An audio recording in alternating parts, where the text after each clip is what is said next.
Guys may be wondering why am I using only English language as a mode of communication, because welcome to GWPI. That's the first thing you have to do. You have to start practicing, because there is no fixed duration of an interview. It can be 5 minutes, 10 minutes, 15 minutes, 20 minutes, and you cannot speak in Hindi unless you are spoken to in Hindi. So maybe if there is an interviewer and he is coming from the Hindi speaking states and he sees that you are also coming from a Hindi speaking state and he asks you a question in Hindi, you can respond to that question in Hindi. But as long as this does not happen, you guys have to use only the Queen's language, the English language. And it's not that this language is superior or something. It's just the need of the hour. So if you have very good Hindi, you should be proud of it. But you have to be good at English as well. So good here doesn't mean that you have to be fantastic and you have to be a glib talker and you have to serenade them with your communication skills. You just have to do easy, effective, simple communication. We'll discuss about it. So we'll start in 2-3 minutes. I'll just need a bottle of water and the collar mic, and then we'll start. So what's the agenda for today? The agenda for today is very simple. First, I am going to share some tips with you, the do's and don'ts for GWPI. Thank you. And then I will also discuss about your performance and about business schools. B schools means business schools. And then some interviews will be happening, which you'll be watching live. So you'll get an idea about how interview happens. Those students who will be giving the interviews, I'll be randomly selecting them. But do not be scared, because you can never be prepared for an interview. Do you know that? You can never be prepared. You can never be prepared for anything. You can never be unprepared for anything. Do you know? The problem lies in this thinking that we have to be prepared. When CAT was 2 months ago, you were not prepared. When CAT was just 1 month was left for CAT examination, still some of you were not prepared. 6 months ago also you were not prepared. You can never be prepared. Preparedness is a state of mind, and it is tested more in the interview phase. Do you know? Some students will be taking CAT examination next year. They're also here with us. They have to understand this. Someone very close to me asked me, just before I was going to take the seminar, that how are you feeling? That person told me that if I was going to take a seminar, I would have felt nervous. I don't feel nervous at all. I told you, it's all in the mind. You will feel nervous when you think you have to be prepared and you have to put up a show and you have to, do something which is not natural, which does not come naturally to you. Interview, you have to be natural. You have to be like a leader. A leader is not, so a leader will be facing so many types of crisis. So many, the diversity of crisis is going to be there. And crisis management is something which has to come naturally to the leader. So if a leader is someone who feels anxious or feels jitteriness, nervousness, or feels like, wait, I have to prepare for some more time. So there is a crisis and you have to take a decision. You have to do crisis management. And the entire team of employees, all the shareholders, all the stakeholders, and if you are the CEO of a very big company, media, everyone is watching you, and you have taken a break. Why? Because you have to first prepare. Only till student life, you have to live up with this so-called, I need to prepare. You have to be always prepared. Then only you will give a very good performance in whatever you do. Why? Because being nervous, being anxious about the results, over-analyzing the situation, overthinking about past failures or successes, predicting a performance, predicting the crowd. Here the crowd is your panelist of interviewers. All this is not good. It's inimical to leadership. So you have to understand, you have to get it straight in your head that if you want to do something, you don't think that you have to prepare. You will keep giving your best. You will keep giving your best. It will not be that, okay, I will give my best today, tomorrow I won't give my best. Then again I'll give my best today, then again I won't give my best. You know, this is the reason why lot of students are not able to perform in the CAT examination, because they feel, but if you're mentally prepared, if you're sorted out, this is what is being sorted out all about, you know. You need to be sorted out in your head here. What do you want? That has to be clear. What do you want is the most important thing. What happens in this journey of personal and professional life, we forget what do we want. And the reason why we started the journey was because we wanted something. And then all this mixed bag of emotions and environment, people they give a lot of weightage to the environment, you know, which is again not good. Giving a lot of weightage to environment, that is environment around you. Of course you have to focus on the environment per se, the trees and the plants and the oxygen. I'm here talking about your environment, your social environment, your home, your college, your workplace, your friends, your mom, dad, brothers, sisters, your boyfriend, girlfriend. You focus a lot on the environment. You fail to understand, you want something, the environment has nothing to do with it. You are trying to make environment one of the components required to succeed in life, which is again a wrong step, because environment is never in your control. When you'll be working also, some workplaces you'll be liking, some workplaces you'll be hating, some workplaces will be challenging, some will not be challenging. You can never have a perfect environment around you. So again, while preparing for CAT or going to the CAT examination, the level of disturbance that you faced at your CAT center, what will be the panelists like?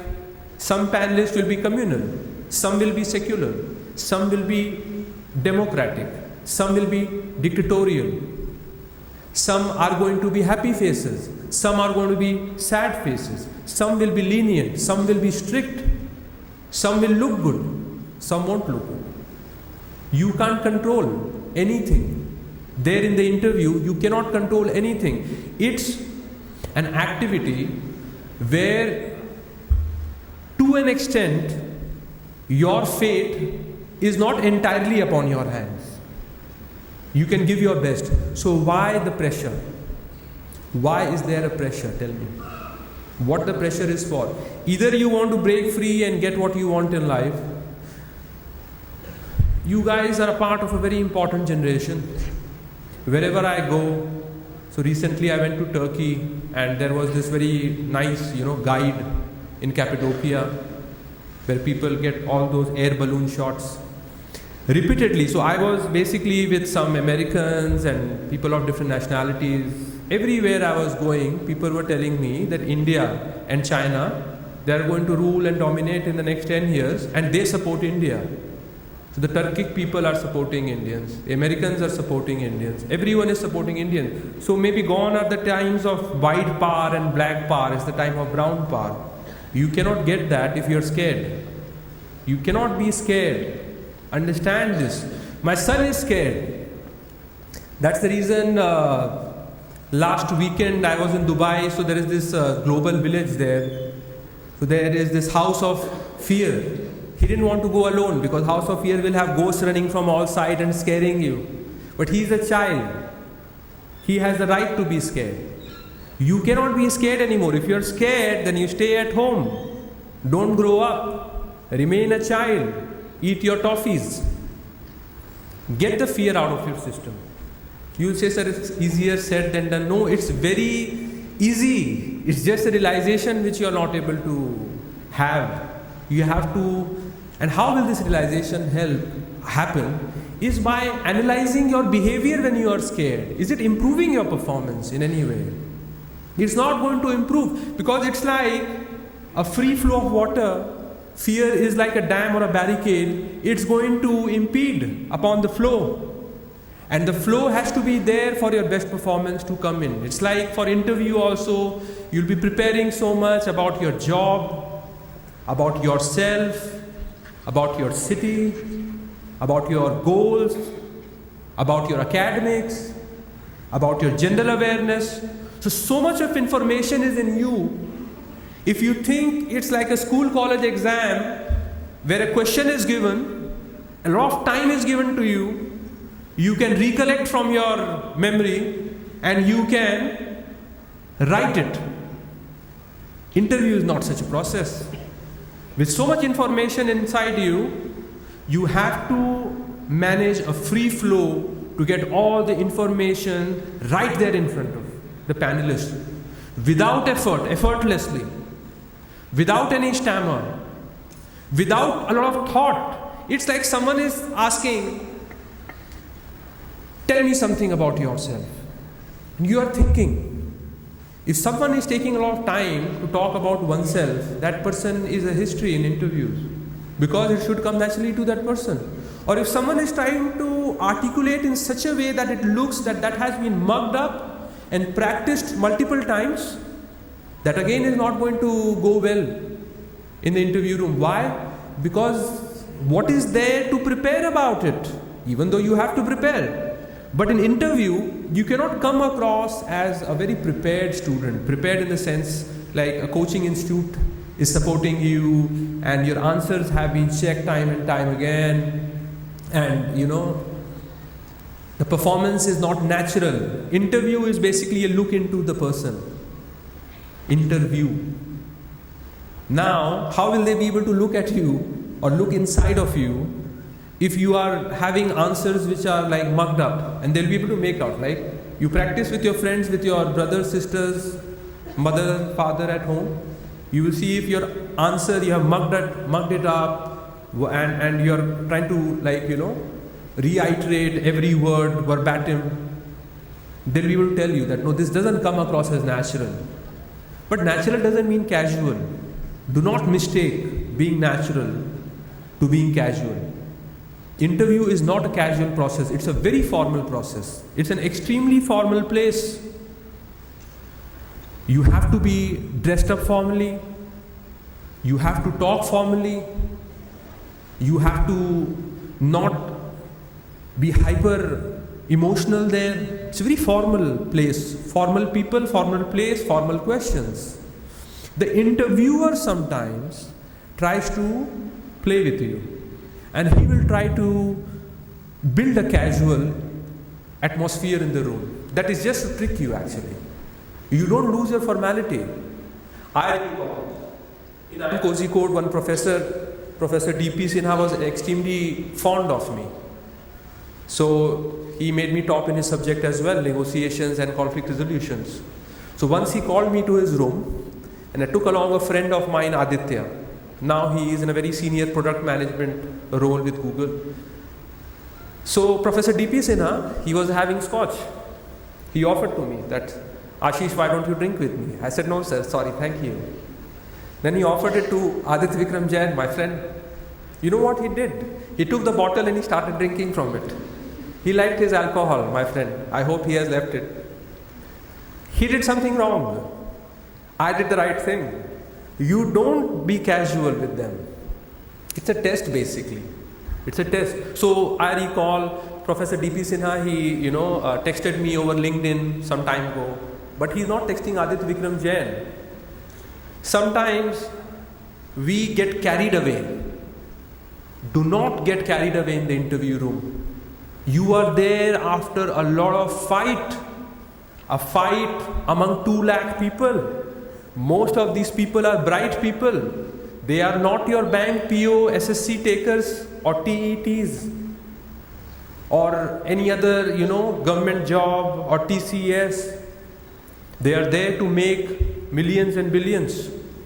I don't know anyone among my friends who is not doing well, I passed out of IIM-K in 2008. One close friend of mine, he is in Google Singapore, one is in Google Bangalore, one is the head of Z.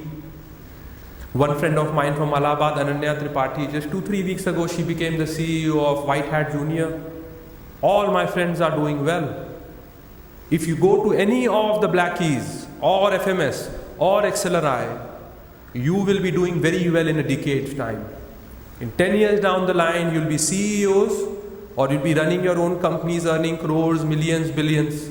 So this is a tough fight in the interview room. It's a tough fight. Students who have work experience, they have a slight advantage and a slight disadvantage as well. What's the advantage? They know that they are not to be fooled there. They know the formal setup. They know how politics happen inside their company in a casual environment. Everything is casual. You're calling your boss Steve, but at the end of the day, you have come to know that Steve has not even promoted you. You are not in his team. They know these things. That casual setup, sweet talk can be misleading, misguiding. Freshers don't realize that. They think, hey, this man is trying to be so sweet, he is my friend, I have given a good interview. It doesn't happen like that. It's a formal place, it's a war actually.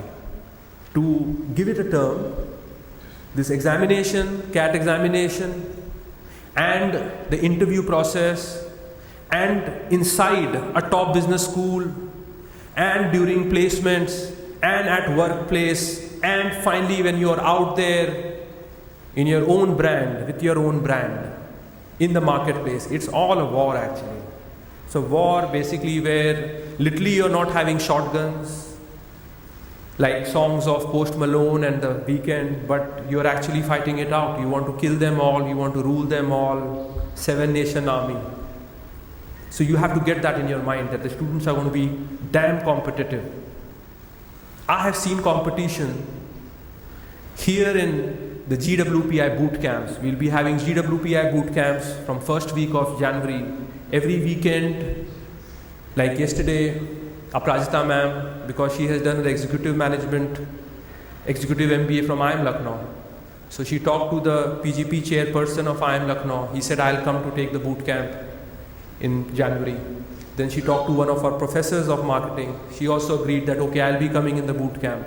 So it'll be professors, chairpersons, CEOs, and this will do for 5 to 6 weekends. But before that, you need to be prepared a little bit, but you can never be completely prepared. Always remember this. We all want to be rulers. We all want to be champions. In our head, we want to be champions. What is stopping us? We are stopping us. Why? We want to be ready for it. There is no readiness. You need to give your best every day. You need to work hard. It's like someone is fat. That person exercises for 2-3 months.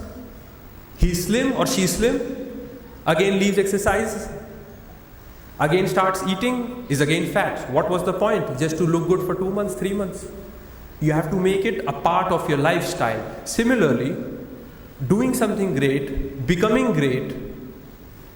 CEOs when you are in 30s, late 30s. Most of my friends are late 30s or approaching 40, but they are CEOs and in big positions, or they're doing business, or they're earning few $1 million every year. If you want to be in that league or even bigger, as I told you, that brown power is going to be dominating for the next 10 years, 15 years. So if you want to be there where you are known across the globe, you need to stop being scared. You need to look forward to any opportunity that comes your way, to rise and shine, to give your best, to show that you are excellent, you are the best, nobody is better than you. The entire mentality needs to be different. Here we are seeing some people, they are scared and they want to go to the loo and they want to keep sipping water, and even if something very basic is asked to them, that why they want to do MBA, they are choking there. Why? Why are they choking? They are their own enemy. It's a very well-known fact among my students that I basically took 3 attempts at CAT properly. 3 attempts at CAT. And in both my first 2 attempts, I used to get stuck in mid-90s. The reason was the same. I was my own enemy. I wanted to go to a top IIM, but I somewhere didn't want to, because I was feeling scared. That's the reason I didn't want to, maybe. Maybe I was thinking I won't succeed. I was overanalyzing, I was overthinking. I was trying to emotionally prepare myself. Like how we emotionally prepare, aaj padhne ka man hai, today we'll study from morning to evening. This is all wrong. You need to inculcate that feeling and you need to make it a part of your lifestyle. You need to feel fresh and alive 24/7, not only for CAT examination or IIMs, but for doing something very big in life. Because I have seen so many students from this institute in the past 11 years who are doing super, who are doing great, who have become very big in a very short span of time. They all are trying to go for the $1 billion. What is the future India where every single person is nursing this ambition that I can be a billionaire? Now I am saying that billionaire because I come from an old generation. You talk to my son, he has gone beyond billion. And that will happen, right? In 10 years, billionaire won't be that big a deal. So you have to prepare yourself mentally. You don't need a mental coach. You don't need a psychologist. You don't need medicines. You don't need marijuana. You don't need alcohol. You don't need a friend, a boyfriend, girlfriend. You don't need to watch movies. You just need to know one thing. What do you want? That's the goal clarity. What is goal clarity? Goal clarity is all about this. What do you want? I have met students who have come from extremely average background, academic, economic, exposure wise. So there is this college in Lucknow called W Girls PG College. Some of you may be knowing about it. It's not that big a name.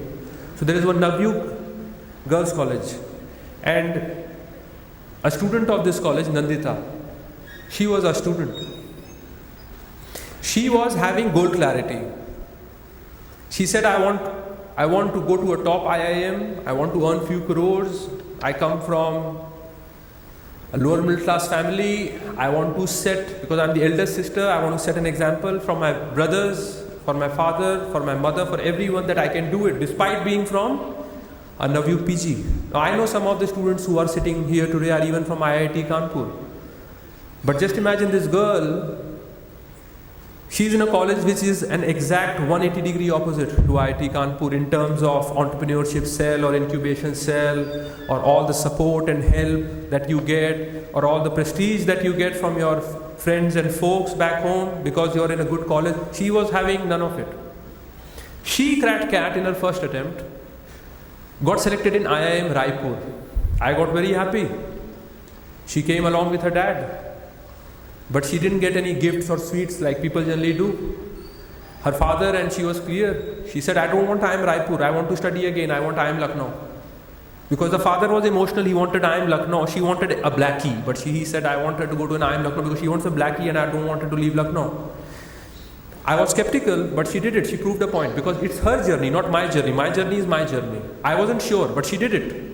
She made it to IIM Lucknow next year. And she passed out of IIM Lucknow this year. People do big things, very, very big things, extremely big things. You need to grow up. Stop being scared. The difference between an adult and a child is first fear. Second, taking responsibility of oneself. Take your own responsibility. Make your own plan. Do not get influenced. If I would have listened to my mom, I wouldn't have done whatever I have done. If I still listen to my mom, I won't do anything bigger in future. Why? Because they will be protective about you, right? They don't want you to get hurt. They don't want you to try big most of the times. They want you to be happy even if you get something slightly above average. But it's your journey. You cannot be influenced by your friends, family. I recall one student of CAT 23 came to me. He said that there are some students of CAT 22 in my hostel and they haven't done a good job and they are demotivating me. They are discouraging me. I told him, why the hell are you listening to them? Who are they? Are they gods? Are they demigods? Have they achieved something? Have they cracked CAT? Have they got a 100 percentile? Have they got a 99.99 percentile? Why are you listening to people? Everyone's story is different. Everyone's journey is different. In the interview also, it becomes very important that you don't get inspired from someone's interview. The set of questions that will be asked in an interview to a person totally depends on that person's profile, his past, his present, and what he wants to achieve in his future. Whether it's his academic background, whether it's his father's or mother's job, or brother's or sister's job, or other influencers in his or her life, or the college he or she is from, or the place, the city, the town. What do people do? The biggest mistake in interviews. They basically read a lot of interviews. They get inspired to that extent that they start preparing answers to the questions which may never be asked to them because there is no connection. There has to be some connection. There is no connection. So we see a student who is having economics background, and his interview will be having these questions about economics, macroeconomics, microeconomics. You read that interview and you think, okay, interview is all about economics, so let's read about economics as much as we can, stuff our brains as much as we can so that we sound as if we are an economics major. It's not required. You need to show what you are good at. Interview, they are seeing two things. First, is the personality good enough for management? Management is not a closed occupation. Like the personality cannot be very closed. It has to be slightly open. You are guiding others, you are inspiring others, you are leading others. You are not working in isolation. You are basically handling teams, board of directors, meetings. The interview also, you are not giving interview to one person in the actual interview. There are multiple people. Worst case scenario also, there are two people. There can be three people. Once I went for an interview during my IIM days, there were 6 to 7 people. So everything is done in a group and there's a lot of communication which happens. You cannot be a person who is not, you don't need to be good in English, who is not comfortable in communication, written communication, oral communication. Communication via body language. Sometimes you want to push a point. So you cannot be aggressive, but you have to be assertive. That has to, reflect in your body language. So first, the personality. You cannot be pessimistic. You cannot be sarcastic. You cannot lack empathy. You need to have a lot of traits in you which shows that, okay, he has the personality to be a leader. A leader is a CEO or a CMO or a CFO or a CIO or a CPO or an entrepreneur or a billionaire, anyone. These are leadership positions basically. You cannot be, it's an exercise where you need to be very forthcoming, very proactive. Interviews, you need to be very proactive. Why is interview so important? Because that's it. If you give a bad interview, you are not selected. Period. You have above 95, 100% in 10th, 12th, you are the college topper in your graduation, you have the big job, you have everything in your resume, but you are not forthcoming, so you are not selected. As simple as that. As simple as that. So I have seen students with a 99.99 percentile from IIM Lucknow, and no matter how much of motivation that student received, speak up, speak up. She was not able to speak up. She was rejected by Ahmedabad, she was rejected by Bangalore, she was rejected by Calcutta. She got through IIM Lucknow because a 99.99 percentile with such a profile is very difficult for IIM Lucknow to reject. She joined IIM Lucknow, but thankfully she got the best placement. She became an investment banker with Nomura Group, the biggest investment bank in the world. But from interview point of view, she could have been in IIM Ahmedabad, should have got the same placement by the way. But still, the point is, you have to speak up. And you have to speak up in English language. It shouldn't happen that you think of a point, they ask you something, you think of a point, now you're thinking how to translate it in English language so that the essence is not lost. You have to speak up. And speaking up in English language doesn't mean that you need to use bombastic high-fi words. Simple, easy. In fact, it will go against you. If you use a lot of big words, if I used a lot of big words in my interview, it would have worked. Because I did honors in English literature and then I was doing law from Delhi University. So I was allowed. They were expecting this from me, that someone from English literature will be using big words. But generally speaking, if you're using big words just to impress, you might fall flat, they won't appreciate it, and there is a very high chance that you may not know the apt usage of that word. So on that front also it will reflect poorly on you. Simple communication. Students from Hindi medium background who have cracked CAT from Lucknow and they have prepared for GWPI have got through all the top IIMs, being from Hindi medium background. In last IGP seminar also, when some of you guys came, I showed you guys the testimonial of Birendra Mishra. You remember, from IET Lucknow, who made it to 4 out of 6 old IIMs.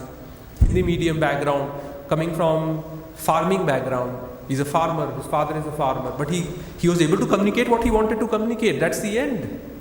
That's the end of it. Same goes with WAT. Now WAT is only used by IIMs and other top B schools. You don't have to use fancy language. You just need to use easy, simple communication. But you need to have fluency in it. Otherwise, what will happen? See, interview is of a duration. You don't have time. Every second, every minute, every 10 seconds is important. It's very, very important that you don't use a lot of time to make a point. You need to make a lot of points. What is the marking scheme in group discussion? Marking scheme of group discussion, first, more will be the number of points, unique points, not the same repetitive points. More will be the number of unique points. More will be the marks given to you. WAT, more ideas, more facts, more views, more points. That means the quantity of points introduced in a group discussion or WAT is equal to points. Same is the case with interviews actually. You have to give them points. So if you take a lot of time to make 1 point, just 1 point. So in that entire time, you just got 1 point, just 1. Maybe you had more points. Some of you will be having 5 points, 6 points, 7 points. Some of you will be having 10 points because you have achieved so much. You need to be fast. You need to be precise, but not terse. You know the difference. Terse, to an extent, also carries a negative connotation. That you are concise to the extent of being rude to an extent. You have to explain. You can't drop acronyms. College groups, societies, acronyms, you have to explain to them what you're talking about. Otherwise the point will be lost. Sometimes I have seen that when I'm checking the answers of students for interview, they have mentioned something, but I have nothing to do with their field. I can't make head or tail out of it. Zero idea about what are we talking about here. You need to explain to them the context, the full forms, everything. Now when you have to do so much, you cannot take a lot of time for 1 point. You need to be quick in your communication. You need to get used to quick communication, fast communication. If you are having issues with pronunciation, you have enough time. You keep practicing. See, you don't need to be perfect there. Is Gautam Adani having perfect English? No. He's having the influence of his local dialect, right, in his communication. If you listen to his seminars or speeches, you will find there is a lot of influence of his mother tongue. But he is still successful, right? English language, you don't have to be a god in it. But you need to communicate. He's also communicating in English language. So in all his speeches, he's using English language. So do not be ashamed of who you are. It's like you're defeating yourself. The game is to make Ashish the best. Ashish is not only liking Ashish. How Ashish can make Ashish the best person? It's not possible. You have to like yourself, whatever strengths, weaknesses, the way you talk, the way you look, everything about you, the brown skin. You have to like yourself. If you do not like yourself, you won't be able to project yourself. If you don't project yourself, how the hell will anyone pay attention to you? It's very, very important. It's 8 out of 10 people in an interview is asked, tell me something about yourself. It's the most often asked question in the interview. Introduce yourself. Tell us something about yourself. If you're not able to stand out, they won't take notice. They won't take cognizance of your existence there. They will go to your file and they will ask whatever they want to ask. And here you had a brilliant opportunity to basically suck the person in your world of tell me something about yourself. You have missed the chance. You have missed the golden chance. Seldom it will happen. So maybe if you are highly unlucky, very unlucky in interview, then personal questions are not asked. You will be asked a personal question. Tell me something about yourself. What do you like about your city? What are your short-term and long-term career goals? Why should we select you? Why should we not select you? What are your strengths and weaknesses? Do you have any alternate career path? Who do you like the most in your family? Who is your role model? Which is your favorite subject and why? Which is your least favorite subject and why? You will be asked something related to your personal stuff, your personal life, your likes, your dislikes. That's the opportunity for you to score a goal. That's your penalty kick, you're getting a penalty. Someone who misses a penalty, that person cries for the rest of his life, like Harry Kane will be doing, because he missed the penalty. You cannot miss the penalty. This is the penalty shot that you have got, a personal question. That's all you want. That's all you need. One personal question. It's like how, of Lord Sauron. One ring to bind them all, to rule them all. This is your ring question. Tell me something about yourself. Why should we select you? So there, you need to be good in communication with respect to what? How many points you're able to communicate in a short span of time, because nobody is ever allowed to finish. Nobody. If you think they will give you time to finish the answer to this question, tell me something about yourself, then you are, living a daydream. So first, you have to know yourself. Sometimes people ask me, can you arrange my points, sir? Which points will be in the top, which will be towards the end? I cannot arrange, because you will know the gravity of what you are presenting. Maybe a very small thing for others was a game changer for you. You know that? A game changer. I recall, sometimes it happens that you have a skill and you haven't really put it to test, but every time you were pushed or you were thrusted upon with that opportunity where you could have used your skill, you used that skill and people saw it, you saw it. It's like you came, you saw, you conquered, and it is a part of your skill set. It's an important part of your skill set, but you haven't completely exploited it at a national level or at an international level. Are you getting what I'm saying? Some skills that we have, some things we are good at, but we don't have very big certificates. Why? We have never put it to true test. Like sometimes you're good at something, but you don't want to compete, you don't want to put it in front of the world, for display, or you don't want to professionally compete using those set of skills, but you have those set of skills. And those set of skills can be a game changer in your professional career, in the field of management, in the field of business leadership. It is very important to know yourself. What are your strengths? Which points you like to talk about in the beginning? Because your last 1-2 points, so suppose, tell me something about yourself, or why should we select you? You have 7 to 8 points. Very high chance your last 2 to 3 points, you will never be able to reach. It's not possible. So only you know yourself, you know the gravity, plus here you cannot cook up stories. Can anyone tell me why you cannot cook up stories in the interview? Why you cannot? Because I know in UP, people, the way people are, the way our movies are, the way our series are, they are the kings of lies, king of drama, drama queens, drama kings. They can cook up stories to bring up emotions, to make the other person cry. Perfect fits for reality TV. But in the interview, why you cannot lie? Can anyone tell me why you cannot lie in the interview?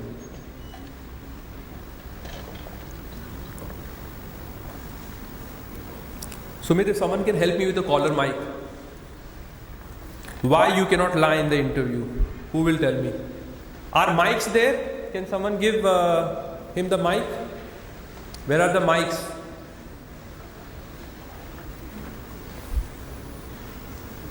Yes. You can be loud. We'll check your voice.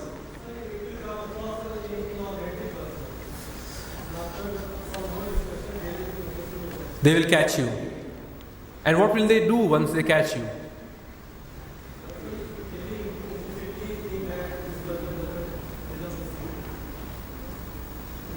They will basically not respond. Do you know that? They will smile and the interview is over. Why will they waste their time and energy? Just give me a second. They will catch you. Why they will catch you? Because that's what they are doing for a living. So every single person sitting there would have taken maybe 1,000 plus interviews. You think they don't know how to catch? It's like a doctor. You go to the doctor. Maybe you are feeling pain because of not doing a good job in your personal and professional life, but you are feeling pain, sir. Heart attack ho raha hai, doctor sahab. Doctor is able to make out, no, this is just anxiety attack. This is not a heart attack. It's a fake thing. It's a bogey call. Similarly, in an interview, it takes seconds for them to make out that, okay, he's a liar or he's a truth teller. Do not lie. Do not cook up stories. Whatever little you have, know one thing, whether you will become the next big thing is not going to be decided by them. They are just going to give you a seat in IIM. They are not going to decide who is the next Ambani or Adani or Elon Musk or Jeff Bezos or Warren Buffett. They are not deciding this thing. They are not that big. They are there to give you a seat. So why lie? You will try to impress them through a lie. They'll ask you, okay, so one of the questions that is asked is your most significant achievement, or narrate an incident where you are able to show that you can work in a team and you can act as a leader. Now you are coming up with some fake story, but you are not a script writer, neither they are interested in scripts. Do not lie, be honest. Be honest. It is very important in an interview to be honest and not try to influence. You try to influence, the other person can make out. No? You go to a shop and if someone is trying to sell you something, they are trying very hard at sales. You are able to make out, no? It's a salesman, that's the reason they are behaving in a particular way. You have to be a salesman, but a very subtle salesperson, very subtle. It's a selling exercise. Interview is a selling exercise. You're going there to sell yourself, to talk about why they should select you, what are you good at, what are things you have done in life so far, which to an extent shows that you will do what you want to do in future. This is what the interview exercise is all about. Some institutes will have a call ratio of 1:12, 1:10, 1:6, 1:7. What it means that in an interview where 10 people are there, one will be selected. That means it becomes a very tough job, because most of the students will be coming for big interviews like Blackie interviews, ABC interviews. They'll be having good profile. They'll be coming from big colleges. If you're from a small college, your chance of selection is very high. Why? Because you are an iconoclast. You have broken the barrier. You were not expected to be there and you are there. If you are from a small college, if you are not having a very impressive resume, do not be scared. Your chance of selection is high because you don't have an impressive resume. They can see you don't have an impressive resume. But you have the courage to dream big, to think big, get the first percentile, and be there in the same interview room where people who are born toppers, academic toppers, they have cracked IIT JEEs, they have cracked Stephens, SRCC, and they are there with you. But you are also with them. Your chance of selection is very high. But if you lie, your chance of selection is zero. Why? Because they know you haven't done much. So who are you trying to impress? Your CV says it all. If you get any interview call from a big institute, you will be asked to fill an elaborate form. An elaborate form with a lot of interview questions. Questions like significant achievement, significant failure, things about you, why management is a career option. So they already know about you. What the hell are you trying to do, trying to impress them there? And they're not slow readers. One scan and they know who you are inside out, because you would have literally written everything. So if any interview questionnaire is there, of course you will put all your best points in that. There is nothing left. To ensure that you don't try to impress them, they deliberately add one more question towards the end. If anything is missed, please mention it here, so that nothing is left. It's not like a Friday movie opening that used to happen a decade ago. That's a new movie. They know you, they know your candidature, they know your profile inside out. They have seen many like you, they will see many more like you.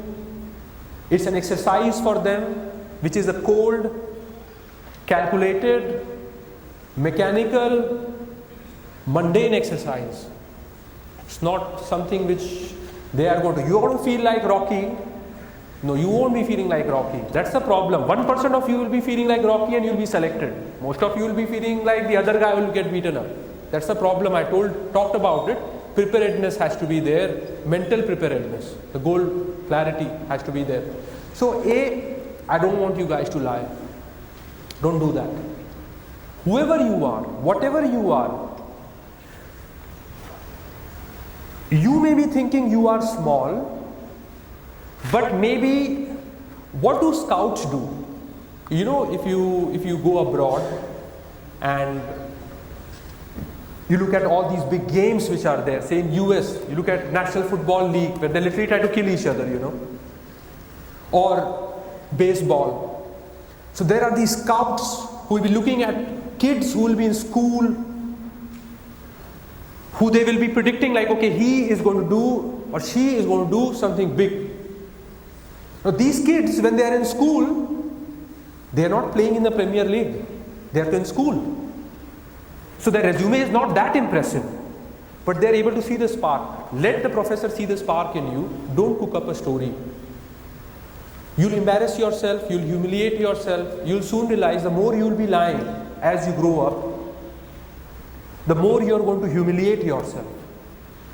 You'll stop liking. You lose your identity because you're trying to create some fake stories, something fake. My IIM Kozhikode interview. In North India, it is pronounced as Kozhikode. The actual pronunciation is Kozhikode, but North Indians cannot do it. So it's accepted to say I am Kozhikode. So in my IIM Kozhikode interview, I was asked two questions. There were two professors. One was a professor of finance, Triple S Kumar. And the other professor was a professor of environmental management. EM, that's also a course there which you have to pass. They asked me, which is your least favorite subject? I knew that guy is from finance. And if I say it is higher maths, then it's going to lower my chances of getting selected. Because there is application of maths to an extent in, financial number crunching. But I said it. I told him, yes, I am, sir, not very comfortable with higher maths. They wanted to check my attitude. So they gave me some questions from higher mathematics. I wasn't able to solve them, but I was okay with it. They were also okay with it. Then the other professor, the environmental management professor, he asked me about my hobby. So just few years before that, I used to play in the district cricket team and I was going for professional cricket. So I talked about cricket and they asked me some things about cricket, not bogus statistics like who scored what and where and when. They asked about, I was a pace bowler, I used to be the opening bowler, so how do you bowl, how do you give an in-cutter delivery, and what is your, like, how do you hold the ball, from which angle, these kind of things. I was selected. I was honest. They saw my weakness, I exposed the weakness. They asked about my strength, I talked about my strength. Big reason for rejection. When someone asks you your weakness, and you again try taking that person on a fool's errand, you know, like you're again fooling that person by cooking up stories. I work hard to the extent that I compromise on my sleep. This is not a weakness. They will start laughing. Sir, sometimes I feel I'm too hard on myself. If I'm not able to perform, I'm very hard on myself.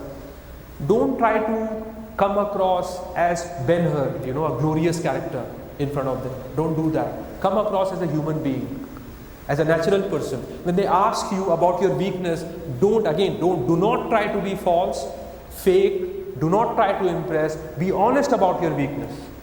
Being honest about weakness doesn't mean that if you have some dirty habits, you talk about it. That's also foolishness, you know. Some person is saying that, sir, you know, sometimes I take drugs. Don't talk about these cool stuff like, you know, the nigga language. What's up, nigga? No. Don't use yup, F word. It's formal, very formal environment. It's one of the most formal environments is basically an interview of a top business school. Very formal setting. Nobody is going in casuals. Nobody is going in, you know, sports shoes, jeans and all. They are dressed up for the interview. Now some people, they feel choked. You know, maybe some problem, they feel choked if they are wearing a tie. It's not compulsory. You need to look as if you are there for the interview. It is not compulsory to have a tie. You want to have a tie? Good. Don't want to have a tie? Good. Can't wear flashy clothes, you know. Can't wear blazers and jackets, you know, stylish blazers, smart. You don't have to look smart that day. You have to look sharp that day. There's a difference between looking, you know, cool and looking sharp. Interview, you need to dress up sharply. Clean clothes, predictable colors, blue, white, black, predictable colors. Academicians, the professors, are not into, like, you know, too much of dressing up. So they want you to follow, you know, the academic dress pattern. So you need to do the same. And you need to be honest. So we'll discuss some things. I have some points. Some points I've already discussed. Some points we'll be discussing. Please get these points inside your head. Don't doubt them even for a second. Do not doubt whatever I am going to talk about, because there are few people who can guide you with these things, with the amount of knowledge, exposure and the platform that I have. So just don't use your own brain in any of these points. If you have a doubt, please ask. This is a classroom. This is not basically a seminar where you are having motivational speakers. I'm not here just to motivate you. I'm here to motivate you because I told you the big game. The big game is to know what do you want. If you don't know what you want, you will fail. If you know what you want, you will succeed 100 times. It's just that you need to know what you want. So if you want a big institute, today I'll also make you interact with some students of mine who were so clear like Nandita. Another student from Lucknow, a pass out of the local engineering college here, IIT Lucknow, Udesh. He took that examination. He only wanted to go to IIM Calcutta, and he wanted to get into finance. So in his first attempt, he didn't get it. Now some of the parents in UP, they are crazy about government jobs, because maybe 20-30 years ago when they were of your age, government job was like IIMs, right? So they still think government job is the best. So he was under tremendous pressure, that poor chap. So he had to crack SBI PU also. Thankfully, when he joined SBI Amritsar, just 2 days after joining, he got the IIM call. And Calcutta was also one of his calls. He had calls from IIM Calcutta, Lucknow, Indore, Kozhikode. Guess what? He converted Calcutta. He is currently studying in Calcutta. He is ecstatic. His dream has come true. Today he will be interacting with you as well from IIM Calcutta, just for 10 minutes. telling you guys, do not give up, do not compromise. And the many business schools, which basically will give you nothing but take a lot of amount from you. You give me 20 lakhs, I will make you richer. You're giving these B schools 20 lakhs to get a job of 3-4 lakhs, 5 lakhs. You give me 20 lakhs, I will invest it in such a way that you will be able to do better in your life with that investment. Your time is wasted, your money is wasted, you don't have prestige. You guys have read about Maslow hierarchy, right? Some of you would know about Maslow hierarchy, right? Physiological needs is at the base. So when I'm using these words like prestige and all, very soon you will realize that prestige is one of the most important things. It's priceless. It's more expensive than all the diamonds and platinums. Get the prestige. Gain the prestige. Plus, people who know you will trust you. How do you make millions and billions of people trust you with their money? That's the reason you need the backing of big business school. When 5 years down the line, you are presenting your business plan in front of big investors and venture capitalists and angel investors, being from a reputed business school like an IIM Ahmedabad, Bangalore, Calcutta, Lucknow, Kozhikode, Indore, FMH Delhi University, XLRI, it makes a big difference because 90% chances there those investors are also from the same business school. You're bumping into people from your institute everywhere. That's how it happens. I talk about something small. I'll talk about something very small here, CAT coaching. The headquarters of Times at Hyderabad. I don't know anyone there in the management team who is not from a blackie there. You'll bump into people from those institutes only. All your life you'll be bumping into them. So you need the pass. You need the pass, and the view is better from there. It's like going for a movie. You have VVIP tickets, at the top, the balcony, private balcony seats. You need the pass. You need the backing of a big institute. Now, what will you learn there in those 2 years? It differs from person to person, how tuned they are to the learning environment there. But one thing you will learn, and that is how to face and beat competition. You'll find the shittiest, the stinkiest, the worst sort of competition in top business schools. That doesn't mean that they are abusing each other or beating up each other. It means they all want to be number one, so you will be facing the worst competition. You would have never faced that competition, never ever. And everyone would want to come first there. And here first doesn't mean marks only. There is the placement is there the events are there the committees are there the CGPAs are there, they're getting the best through the student exchange program, getting the best international B school there. For everything you will see the worst competition that prepares you somewhere, that gives you the confidence that yes, if I go to the marketplace, I can knock everyone because I have been there, done that, I have faced it. So do not compromise. It's very, very important. All of you have that CAT institutes, ZAT institutes, NMAT institutes, SNAP institutes, Word doc that I have sent. You have it in all the Telegram groups, right? Don't compromise beyond the point. Don't do that. Hundreds of examples are there from Lucknow and Kanpur where students have not compromised and they have done big. They have done really big. So don't compromise. Today the session is about group discussion, written ability test and personal interview. Those students who are not sure about doing their MBA this year also need to focus. It's like some of you will take CAT in 23 but will have also taken CAT in 22 for an experience. That experience is priceless. Same is the case with this. You need to be in that mood. You take any IIM, and you look at the distribution of points in final selection, you will see 50% weightage is given by all of them to this process called GWPI. 50%. That means it's a make or break. One guy walks in the remaining 50%, he has got 40. Other guy walks in, he has got a 30. Now the guy who has got 30 and the guy who has got 40, there will be a lot of difference in their CAT percentile, do you know? But now 50-50 is left. The guy who has got 30, the interviewers like them. They like his performance. They find it to be genuine, pure, sincere, a true potential. He gets 45 out of 50. The other guy who has got 40, he goes in, he's average, he gets 25. He's not selected, right? Interviews make or break. Like CAT is make or break. Interview is also make or break. You do not, and the problem is it is so, the time duration is so short, 5 minutes. Most of the interviews are over in 5 minutes.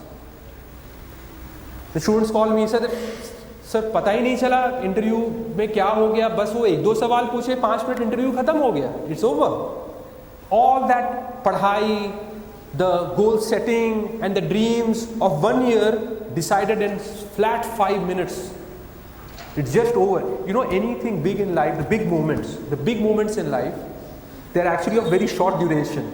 A lot of effort goes in, but the final result is like, it's like a game, you know, people are preparing, you know, they're playing, the game starts, maybe the game is over in 90 minutes, your life is decided in 90 minutes.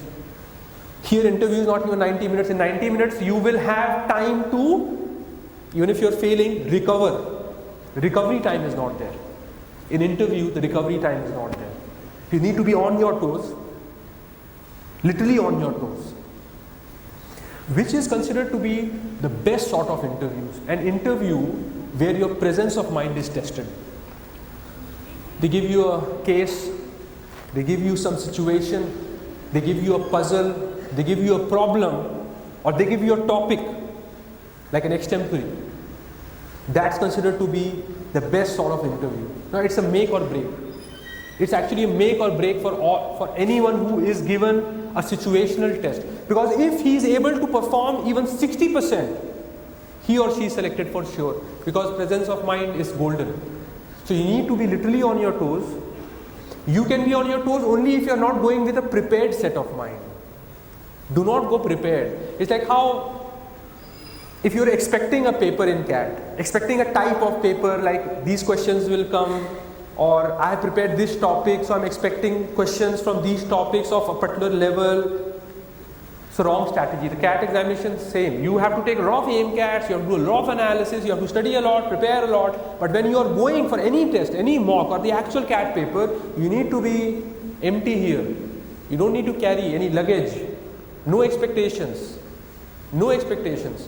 Some students asking all the time that what is the ideal number of attempts that I should go for? Everyone's number of attempts will depend on that person's capability. How can you... Someone has a capability of attempting only 30 questions. How can he attempt 50 questions? What will he do? Just tick mark and get negatives. Now in interview, you need to be on your toes. You need to be practical. You need not come across as an idealist. No ideal situations are there in life. A manager is a person with whatever resources, whatever external circumstances, whatever constraints, is able to do the best. Best here is not a benchmark like a Mount Everest in terms of height of a mountain. Best means his or her best. Whatever best possible was there in that situation. So in an interview, do not judge yourself. Sometimes what happens in our mind, interview is going on, we are judging ourselves also. Whatever answers we have given, we are constantly judging ourselves. So an interviewer asks you a basic question like, okay, tell me something about yourself, but you are thinking about, arey yaar, sir just asked me a maths question before this and I was not able to answer to this question and I am from an IIT. That will impact, tell me something about yourself. If you are able to do a good job but tell me something about yourself, they will forget about the maths question, they will just select you. Do not judge, the game is on. When you are playing a game, are you thinking about the previous shot? No, you are focusing on the current shot. Same is the case. Presence of mind. Be aware. Do not carry ghosts of the past. Do not be in the last second. Be in that second. Be in that moment. Do not come across as an idealist. A manager cannot be an idealist. Here we are not standing for an election where we are talking about we will change the world. We will make it utopia. And we'll do this, we'll do that. But how will you do? It's easier said than done. How will you do it? You need to be practical, pragmatic. You need to be presentable. Presentable doesn't mean Looking good, you know that. Okay, you have to look sharp. That means you cannot look as if you have just got out of bed. Some of the kids, even if they keep beards, they have to get it, you know, trimmed. It has to look good. You have to look sharp. Girls who are going for the interviews, no makeup. I know, bad news. Let them see the real face. Real face is better than the makeup face. I know some people won't agree with me. Real face is always better than the makeup face. In the interview, no makeup is allowed. You need to go stark yourself. Plus, no accessories. You know accessories, right? No accessories, devoid of any accessories. Try to avoid all that. I know of interviews where people are going and they are wearing a lot of, you know, rings. The interview is only on rings. Why the moon? Why the Pokhraj? Why the Neelam? How did you get into this? What all you have read related to astrology? Why do you want to do that? Why on that day you want any question which is outside of the reason why you are there, that sir, select me for the MBA position. This is me, this is my strength, this is what I am good at, this is my short-term goal, this is my long-term goal, everything is aligned, I will give my best sincerely, just take me. I won't waste this seat. Don't encourage talk. Sometimes through dressing we can encourage talks, you know, something which is not related to your candidature. So dressing has to be, you know, very straight, simple. And if suppose your interview is in April, some of you will be giving interviews in Feb, some in March, some in April, some in May. In most of the cases, the interview area will be having air conditions. You can take your coat. You need not wear the coat when you are coming to the interview room. When you are traveling, because you will be sweating, you know, you won't be comfortable. You carry your coat when you are going into the interview room, or when you are going for the W80, or when you are going for the GD. Air condition is there. You won't feel hot. You wear your coat. If it is too hot, then don't wear the coat. Just keep it outside or just beside you. Try to be dressed formally. Okay, mental makeup is very important. Some of you are not happy with your performance, but you're going to still give interviews. Is the interviewer going to care about how sad you are feeling?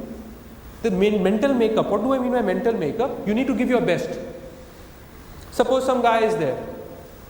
He's having Ahmedabad, Bangalore, Calcutta call. He's going for his Lucknow call, for the Lucknow interview. So is he deliberately going to feel a little, array, today is the Lucknow interview day, I don't want to go to IIM Lucknow, I want to go to IIM Ahmedabad, Bangalore, Calcutta, I don't want to, you know, give my best. Don't do that. Give your best. They are there to see your performance. They are not there. It's like, you know, I'll give you a very crude example because most of you guys are in college. It's like you had a breakup and you're meeting a new boy or a girl and you're boring that boy or girl with the sad stories of your previous relationship. Do not do this mistake. Mental makeup. You need to be assertive, not aggressive. You need to be assertive, you need to be sharp, you need to be communicative, hyper communicative. You need to tell them lots of points in a brief way so that the quantity of points is a lot. It's not just one or two things about you, there are 5 things about you, 6 things about you. In W80 when you're writing also the same, multiple points you're writing. It's not 1 point, 2 point and you're just beating around the bush since then. Very, very important is the mental makeup. The goal clarity needs to be there. So even if you are going for an interview which is not your dream institute's interview, that's your problem, not their problem. And you are there, you perform. It's like someone is a performer. He's a dancer or he's a singer or he's an actor. And some bad thing has happened in his family. But the shoot is on. The public is there, the audience is there. They are not interested in what has happened in your family. You have to perform. They are expecting you to just ooze a lot of energy, confidence, enthusiasm, charm, everything that is there in a public show. So mental makeup is very, very important. And if you are scared before the game starts, the game is over. Interview is even more realistic in this when it comes to written examinations, because written examination you have 2 hours and you can even relax for a minute or two. You can take some time. This is just a 5 minutes, 10 minutes, maximum 15 minutes job. So you have to be there and you have to give your best. Okay, the preparation part. CAT you guys prepared for a pretty long time. Interview you won't get too much time to prepare. So it's a sprint. What does it mean? You need to be running faster. That means you need to be giving more hours than you used to give to CAT examination. The number of hours that you are giving for CAT preparation is going to be less here, and the number of hours that is going to go here is more, because you will be preparing for 1 month, 1.5 months. Interview preparation is very short. In 1.5 months you are done. Then it's more of practicing, and some things like reading newspapers and being abreast of things happening around you. But the basic preparation is actually in fact done in the first month only. It's finished. So it's like a sprint. It's a short-term preparation, more number of hours. You need to be literally into it. You don't need to be giving time to it. Okay, let's take out 2 hours. Let's take out 1 hour now. So you need to be into it. You need to be taking out time for other things. Like food ke liye you take out time. Office work you take out time. Your main job is preparing for interview. Rest all, just take out some time out of it. Because in 1.5 month interview preparation is over. Then you start giving interviews. Okay, dressing we have discussed to a great extent. Next slide. Communication is the key. You cannot, and I have explained about communication for a good 15-20 minutes. Simple, easy communication. Language is English. If spoken to in a local language, you respond in local language. This is very, very important. This is extremely important. Biases exist everywhere. Do you know that? Biases exist everywhere. I'll give you an example. I recall 2 subjects in which I got the best grade. One was operations management, and I'm a non-engineer. Operations management, they teach you, things which are closer to an engineer's heart. And second was negotiations and conflicts resolution. What was the common thing? The common thing was the surname of the professor. So the professor of negotiations and conflict resolution, as I talked about sir earlier, is Preeti Bhushan Sinha, and the professor of operations management who became the PGP chairperson also, his surname was also Sinha. Biases exist everywhere. I recall my telephonic interview for Nobel, for summer internship. I had a telephonic interview from Hong Kong, and this is a big company, Fortune 500 company, Nobel Group. Guess what? The VP HR, global VP HR, he's from Bihar. I didn't know that. I picked up the phone, he started talking, he asked me things, and I was selected in flat 2-3 minutes, 5 minutes maybe. Biases exist everywhere. So my point is, if suppose someone starts talking to you like, okay, you are from this place, acha main bhi wahan se hu, you try to establish what he is looking for. Basically he is looking for some sort of connect, the local connect, the regional connect, the bhaichara thing. You do that bhaichara, but not until the person has shown that first. You don't start on your own talking in Hindi and all. So English, you have to start practicing. Talk to people who are not sarcastic. Talk to people who really like you, who genuinely like you, so that they are able to take your test of testing English language for this 1.5 month. Converse with them in English language as much as possible, whether it's your family or whether it's your friends. It's most important. You won't be able to put in so many points. I know so many students here in front of me. If I prepare their answer or help in preparing their answer for tell me something about yourself, they will have 10 points. Now putting those 10 points in 2 minutes. So if an interview is of say 10 to 15 minutes, then they will be thinking, okay, tell me something about yourself, let's give him 2 minutes. They would have pre-decided that, okay, we'll give him 2 minutes. You need to put so many points in those 2 minutes if you're not good with communication. Good with communication means fast, easy, simple. And no translation happening at the back of your head. That this word, English language में इसका क्या मतलब है, क्या बोलेंगे, इस point को कैसे बोलेंगे. You need to have sufficient amount of practice. We all have watched so much of English content. We have read English books. We have read English newspapers. Listen to so many English songs. It's not an alien language for you guys. Alien language will be any other language but not English language for you guys. So communication, avoid grammatical errors. Okay, even if you commit some grammatical errors, it's okay. But it cannot be Govinda's English. कुछ sir पैर रखना है English language का. Don't need to have perfect grammar. So it's okay to commit grammatical errors, but don't go overboard with it. Like, don't try totally. So what you can do, what I used to do, I will tell you what I used to do. I used to use Grammarly to my advantage. You type Grammarly, you will get Grammarly on Google. You download it, or in your email, whatever, you can use Grammarly anywhere. So when you are typing your answers, it will prompt where you are committing grammatical mistakes. You correct them. They will only give you the prompt what is the correct version, and you learn accordingly. Don't start mugging up the rules of grammar like noun and verb and tenses and all. That is not a good idea right now for the interview part. Live practice is different, right? Live practice is different. So use Grammarly to your advantage. Second, don't use big words. Okay, big words are of two types. A, using flowery language, using a lot of heavy words, avoid that. Second, don't tell me something about yours. Sir, I am a very spiritual person. Don't use big words. Do not go into that zone where you are philosophizing, sermonizing, coming across as a guru. They are the guru, they are taking you. They talk like that. I have some professors of IIM Cozy Code. If you look at their LinkedIn post, they are Krishna. They are saying also they are Krishna, and they are giving all the Gita ka Updesh and all those things. So they are management gurus, so they are thinking they are gurus. You don't talk like a guru. Don't use in your language, don't use idealistic settings. Don't show yourself as someone who is brilliant when it comes to integrity. At the same time, if asked a question, that will you break your ethics completely? But don't tell them I am someone who will never compromise. Don't come across as Mahatma Gandhi.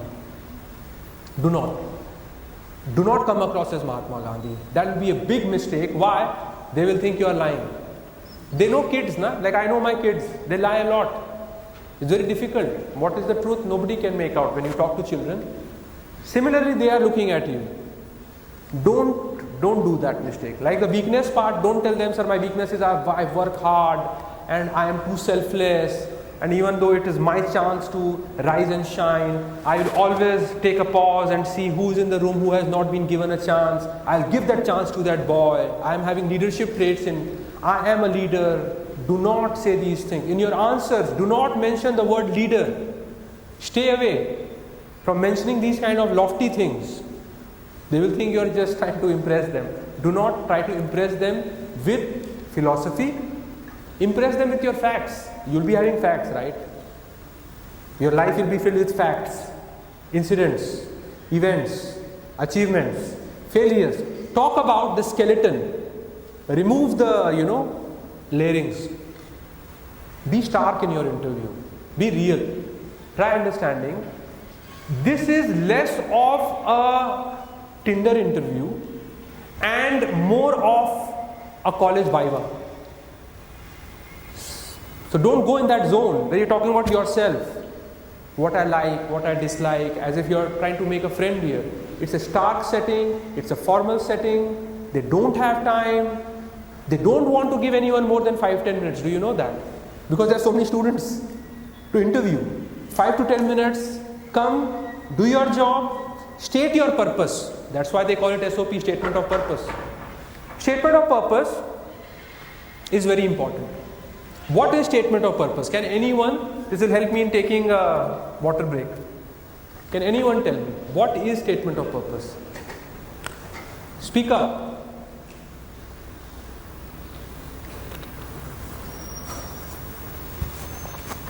Statement of purpose. What is statement of purpose? Anyone? Weber? Whatever you have gauged so far about statement of purpose, or whatever you have, the way you have, what do you think if you are asked to explain to a layman in simple language, what is statement of purpose? Can anyone give him a mic? Shubham, can you give him a mic? Sir, may I answer? Who? Sir. Where? You want? Okay. You answer, and then Weber, you will also answer to that. What is SOP? If you apply to any institute abroad, you have to write an essay. That essay is SOP, statement of purpose. Sir, I think SOP is basically a formal letter that you write telling about why you want to join that institute. What is the unique aspect about that institute that really drives you to be a part of it? Like, does it have any superb program that you want to be part of, or does it have any other opportunity that it gives that really wants you to give to that specific institute and not other institutes? Okay, so what's wrong with his answer? His focus on the word institute. No. SOP is about the program that you want to join, not the institute. It's the program, and that's where the focus is going. If you read, you'll find something common in most of the SOPs. And what is that common part? The common part is that they are focusing on the institute. Sir, I want to join FMS Delhi University, or I want to join IIM Ahmedabad because it's a great institute, because it has esteemed faculty members, because it has distinguished alumni chain, because it has a history of more than 50 years. What are you doing? Are you like reading the institute? It's like I am asking, Manish, please say something about yourself. You're talking about Ashish only. That's a big mistake. You're not there to convince the institute that the institute is good. The institute knows that the institute is a good institute. Focus will not be on the institute. He said, statement of purpose is why I want to join this institute, why I should be selected for this institute. Just change the institute to the MBA program. Their professors, what are they doing for those 2 years? They're teaching. They're teaching, they're doing nothing else. They're academic people. So they are having this illusion, which is an illusion because you guys are smart. So you're hiding it up in the interviews. They believe that you want to do the MBA program of 2 years, which is basically a combination of academic subjects, some internships, some on-field exercises, some project works, some presentations. That is what the program is all about. So you're going to study finance, marketing, operations, systems, human resource management, strategic management. And what are you doing there?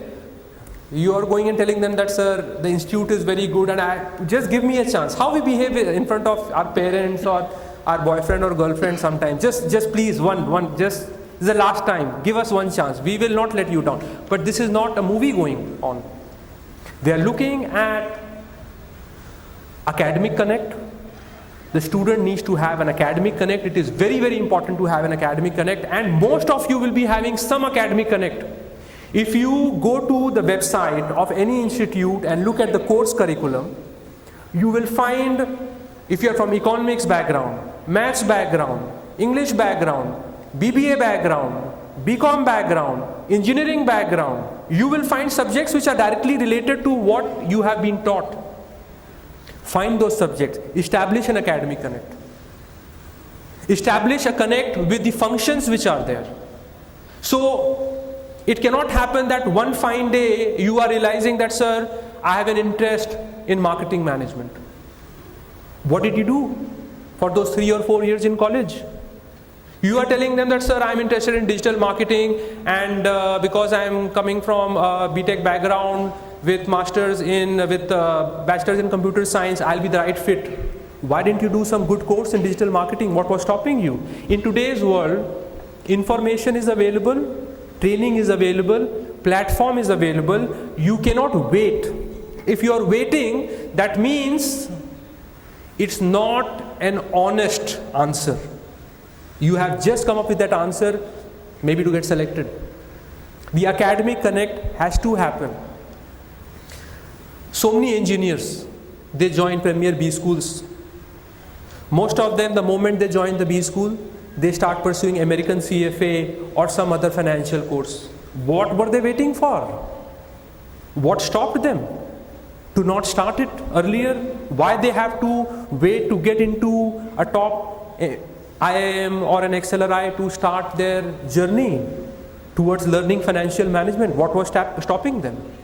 Some student is saying that, sir, I'm an engineer and I have done mechanical engineering and I read about the course of operations management and I liked the concepts of Six Sigma and total quality management and Kanban and Poka-yoke and all these operational processes, and I read even the novel The Goal. I like the story of an operations manager, and I would also one day like to establish processes which will lead to operational excellence. What was stopping you in pursuing course of Six Sigma so far?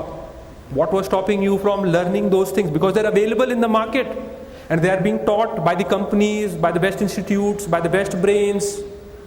You cannot wait to establish academic connect. So one thing I want you guys to start with immediately is find an academic connect with the MBA course curriculum. That is the most important thing. Second, find an industry connect. Someone has done majors in pharma. The entire pharma sector is going to accept you. I know I won't call her a friend exactly.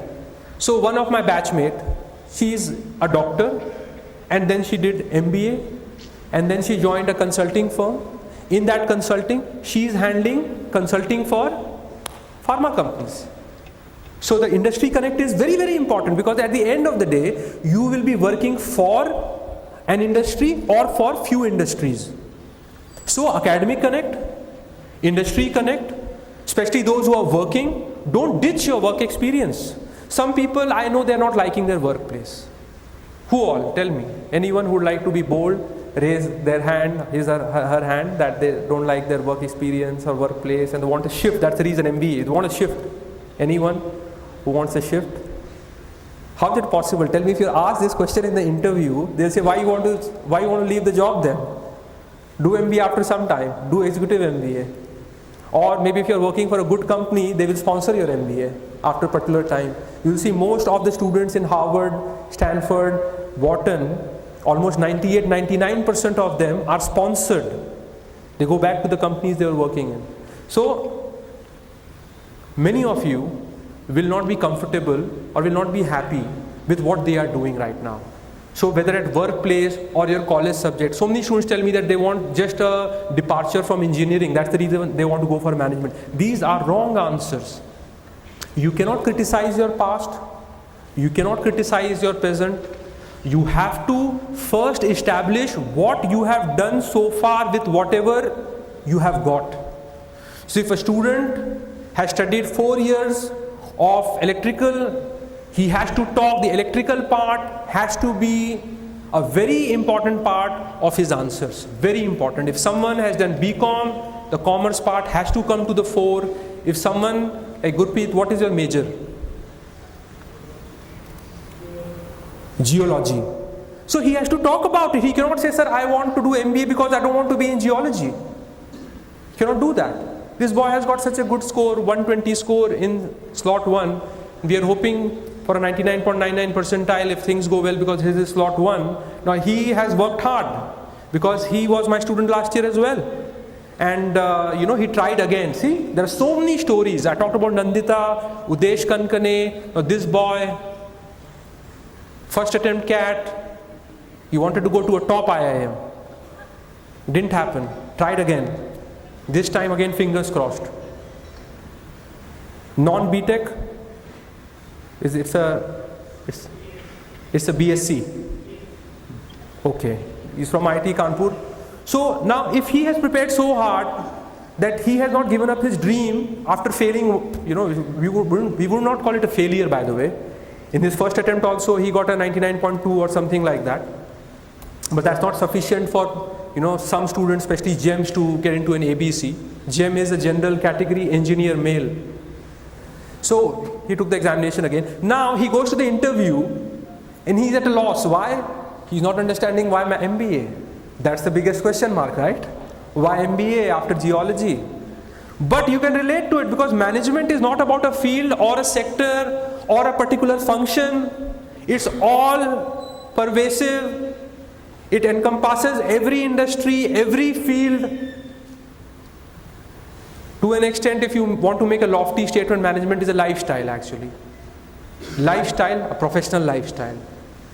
So you cannot undermine or you cannot criticize your course.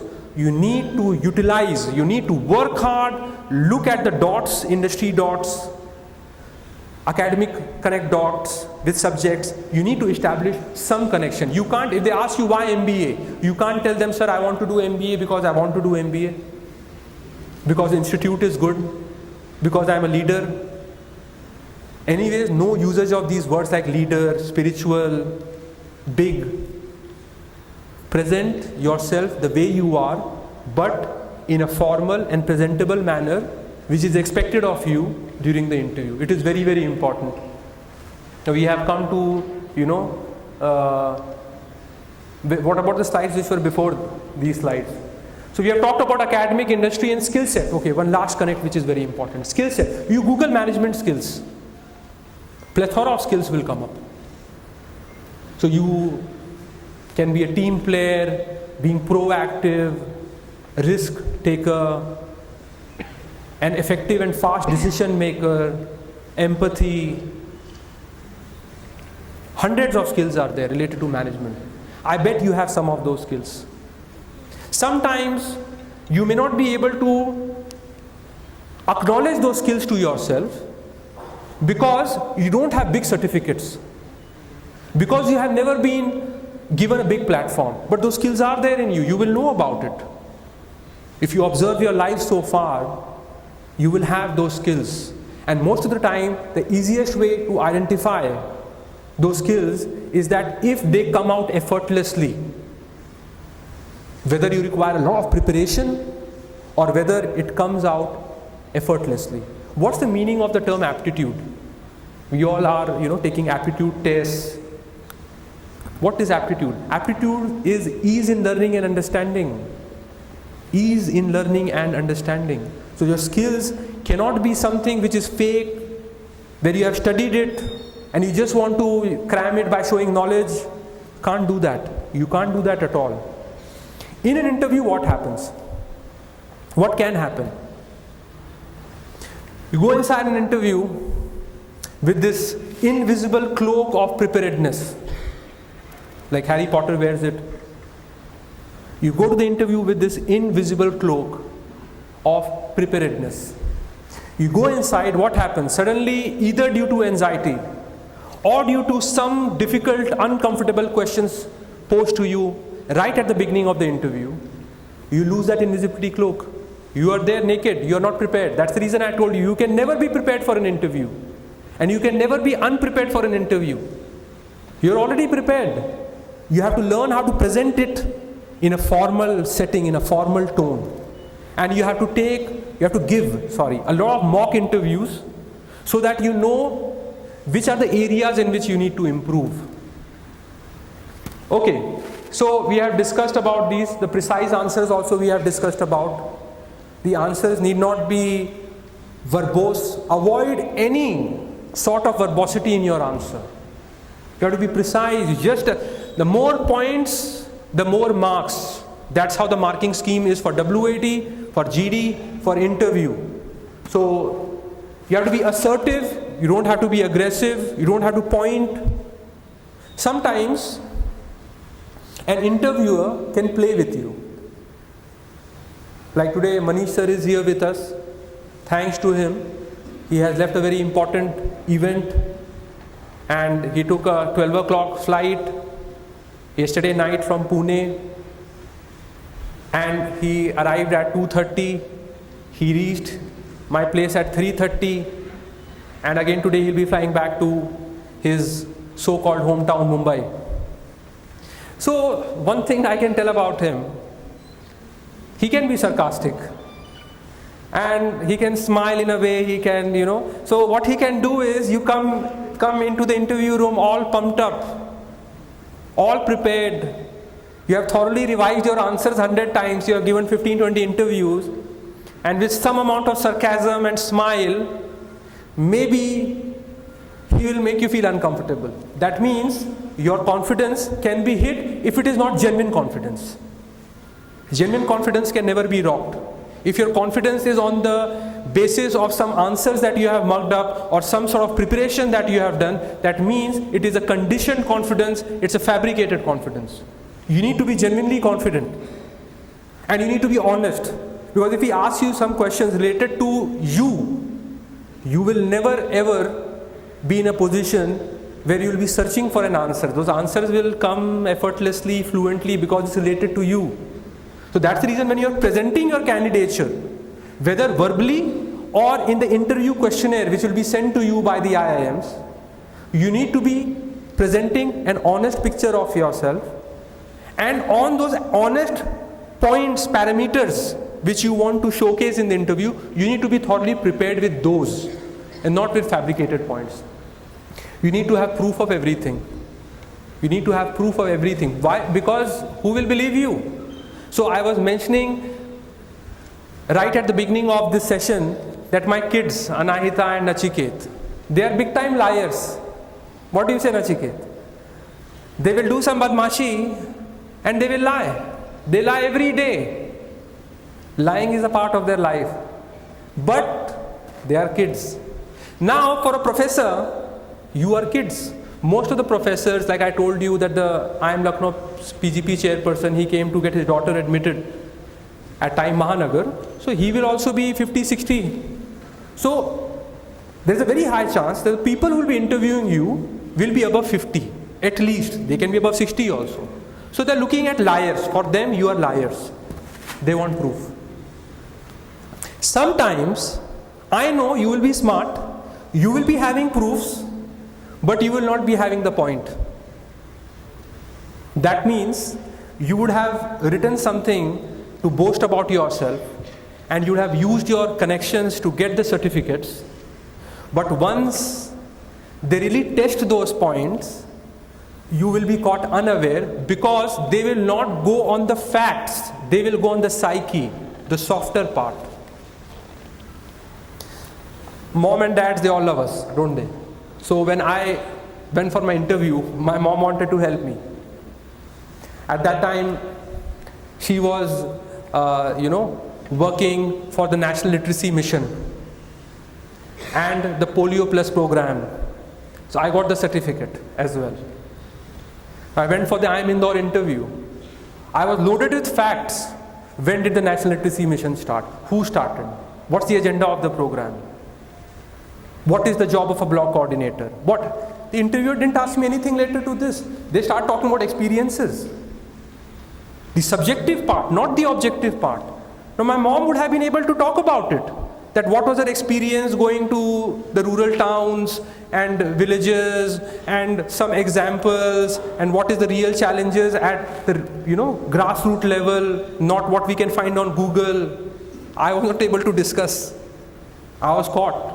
I didn't get a final call from IIM Indore. I got an interview call. I was not able to convert the IIM Indore interview call only because they didn't ask me anything related to the facts. They just wanted to know the experience. How do you fake an experience? Tell me. There's not movies going that you can fake love, How do you fake an experience? It's very difficult. If you know how to fake an experience, then you go, make a living in Bollywood or Hollywood. Why you want to come to the management field?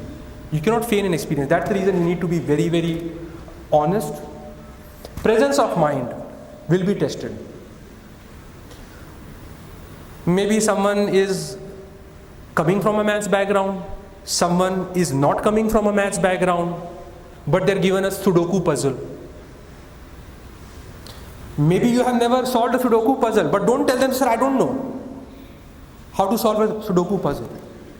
If you completely don't know, ask them for instruction that, okay, sir, how to solve this? You just give us some pointers, we'll try. You have to show presence of mind. You cannot back out of a situation. Situational analysis is a very common thing, especially in interviews of big business schools. It can be a case, it can be a topic, it can be an extempore, it can be a question, it can be a puzzle. When you get it, try to understand it. Don't rush towards solving it. It's like how in the CAT paper, you cannot look at a question and solve it instantly. You have to judge how much time will it take, what's the process. They're looking at how you think. Are you analytical or not? Can anyone tell me the definition of analytical, being analytical? Anyone? Weber, because you missed the chance to talk about SOP. Hello.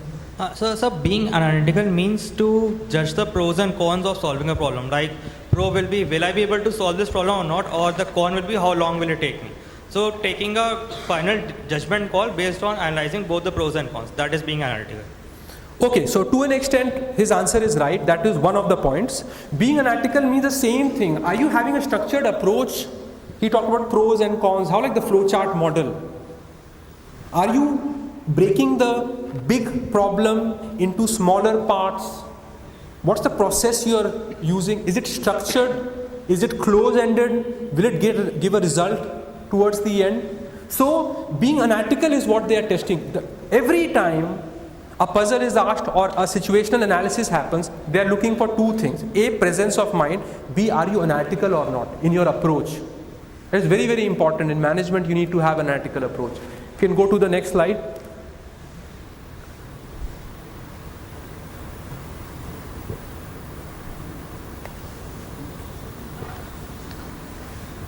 We have talked about it. It's a, double-edged sword. First, if any question is asked to you, will you compromise ethics? On ethics, you say no, we won't. But you won't boast in your answer. It's exactly like अगर आपसे कोई हिंदी में कोई question पूछता है क्योंकि वो UP का है, बिहार का है, एमपी का है इंटरव्यू में, तो आपको भी आंसर हिंदी में देना है उसे. क्यों?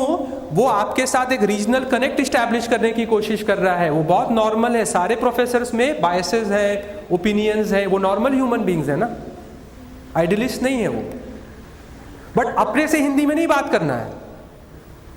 Only if you are asked to. Similarly, if they are testing your moral fiber, 100% moral fiber, won't commit any mistake. But if you are presenting your answers, tell me something about yourselves. Don't start with all these things. I am very ethical. I never compromise on ethics. I am a man of strong integrity. Don't boast about these things. These things are to be judged by others, not to be talked by oneself. Don't do that mistake. You present your points. In a group discussion, leadership skills can be made out by the way you are discussing, by the way you are listening to others, by the way you are ensuring that multiple points are being discussed upon, by the way you are looking at the watch and seeing that okay, 1 minute is left, so towards the last minute what we need to do? We need to come to a conclusion. If the topic is a topic which requires a conclusion, they are looking at those skills. You can't say that, sir, I am a leader. Most often used words nowadays, I am a leader. Don't do that. That is not good.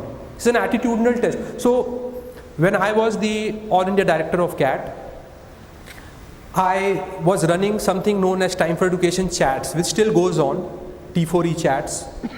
So for 2 months, I convinced the CAT convener, the head of CAT committee, Professor Himanshu Rai, right now he's the director of IIM-Indore, to respond to the queries posted on Time for Education for our students, and he did that for 2 months. So questions were, please don't beat around the bush and tell us the exact marking scheme used for an interview. Here is what he said. Out of 10 points, if suppose we assume there are 10 points for interview, the actual number of points for interview is 50 points out of 100, 30 to 35 is going to be for CAT, and 10 to 15 is going to be for the rest. This is the final selection. Interview selection, 60-70 becomes CAT, and 20-30 becomes the remaining. He said that if we assume interview has 10 marks, 7 points is for attitude. It's an attitudinal test. It's an attitudinal test. So the question was, sir, how do you judge, how do you measure, how do you quantitatively measure attitude? So he said that suppose someone has done commerce for 3 years and he is asked basic questions of accounting, economics, organizational behavior, and he has no clue. That means he has a poor attitude. He is not sincere. He is not sincere towards what he does. He is not responsible. He is not mature. It's reflecting poorly on his attitude. That's how they measure attitude. Someone says that, sir, I organized my college fest, and he's given a chance to talk about the challenges, shortcomings, successes, failures, learnings, innovations, increase in footfalls, increase in sponsorship fund. He's not able to, talk a lot about it. That means poor attitude. This is just fake. So you have to understand that attitude, what do they mean by attitude? Some people, they're scared. That's the reason they're rude. Do you know that? In the interview, they'll be all tight and they'll be all rude. Attitude. Some people, like a cousin brother of mine, whenever he gets very scared, he starts smiling, laughing, he becomes too casual. They're testing your attitude. They will deliberately put some questions, they are sure they know that you don't have the answer. Because they have read your candidature, the interview questionnaire, and they know you are not good at something. They are deliberately asking you questions from what you are not good at. They are seeing how do you respond. Are you a guy who is just full of himself, a know-all, or you're a normal human being? You are comfortable with what you don't know. You should be comfortable with what you are not good at. It's very important, extremely important. And knowledge related to yourself. Knowledge related to yourself. So if you are asked about the attack on Capitol Hill and you don't have a lot of facts about the context and about the entire political climate of United States of America, about the fight between Republicans and Democrats, or about the involvement of Trump or his instigations, you need not worry, you won't be rejected. Knowledge related to you. But if someone is asked that, hey, what does your father do? In an interview they ask, okay, Ashish, what's your father's occupation? Sir, he was in judiciary. Okay, tell us about judiciary. What are the positions in lower judiciary, higher judiciary? Okay, and what all things did you learn from? And you're like blank. You're rejected. Because your knowledge about yourself is poor. Know yourself is the most important thing in an interview. They're viewing you, the inside of you. Panel size 2, 3, more than 3. सबसे छोटा 2 लोगों का panel होता है, 3 लोगों का, for example IIM Calcutta, 2 professors and 1 pass out alumni. Length of an interview 10 to 15 minutes. बहुत लंबा चल गया, 20 minutes. For many of you 5 minutes. If in 5 minutes they're able to take a decision, they should select you. Why you want to sit there unnecessarily and waste their time? Don't judge your interview's performance with 3 things. First, length of the interview. You cannot. I have had interviews, like the IIM Cozy Code interview, it got over in less than 5 minutes. Was I rejected? I wasn't rejected. Some interviews will go for half an hour, so you'll think that, oh, the professor is interested in my candidature. So that's the reason, a lot of questions were asked. Do not judge. That's the first, with the length of the interview. Second, do not judge by their attitude or faces. If they're looking happy, that doesn't mean that you're selected. If they're looking sad and angry, that doesn't mean that you're rejected. Do not judge by their response, by their reactions. It's a camouflage. Third, don't judge the interview when you're in the interview. You need to be in performance mode, so how you can be, judging. Some people have come late, that's the reason we have started late. Late flights from Bombay and Delhi and all. So, multifaceted personality. Who would like a boring person? No one. No one will like a boring person. They are looking at a multifaceted personality. They want you to have a multifaceted personality. So in your answers, in your responses, in your performance, just do not be unidimensional. Talk about different things. As I told you, more points, more marks. Personality wise also, if you're able to showcase you have a multifaceted personality, makes a lot of sense. Like for example, Ronak Ranjit Majumdar from your college got 100 percentile, went to IIM Ahmedabad. So apart from being good in academics, he was a part of the entrepreneurship cell. With his majors in mechanical, his minors was in management. He also was doing something for an NGO in Kanpur side by side. He was also organizing sessions inside IIT Kanpur related to some club. Show a multifaceted personality. Plus he had some hobbies also. Nobody wants, they want diversity. Sports fest. IIM Ahmedabad, Bangalore, Calcutta, Lucknow, all the top IIMs have a sports fest called Sangram. It's a matter of prestige. Prestige, I told you, is priceless. It's a matter of prestige. They're looking at sports people. They're looking at people who have exposure to cultural events because they have cultural fest. They have entrepreneurship cell. They have consulting club. They have marketing committee. They have HR club. They have investment club. So Rishabh, some of you will be knowing Rishabh. He also is in final year in IIM Calcutta. So they have a fund. They invest crores and crores of money. Students also invest in that fund. So they need people who have some exposure to investments. They're looking for people with different skill sets, different exposures, different hobbies. Don't think that you don't have anything. You have something. You have something. The problem is you. You're not believing in yourself. You're not sure whether you want to do big. Your age, the clock is ticking. You need to do something. And to do something, first you need clarity here that I want to do it or not. And if you want to do it, then you have to do it. Stop looking for faults, weaknesses. Improve upon them, but don't let them be, someone will say that, sir, I don't have a good academic track record. I have not done anything fantastic or excellent so far in my life. But you are just 20-year-old. You're not dying tomorrow. You have entire life ahead of you. Look at what you are good at.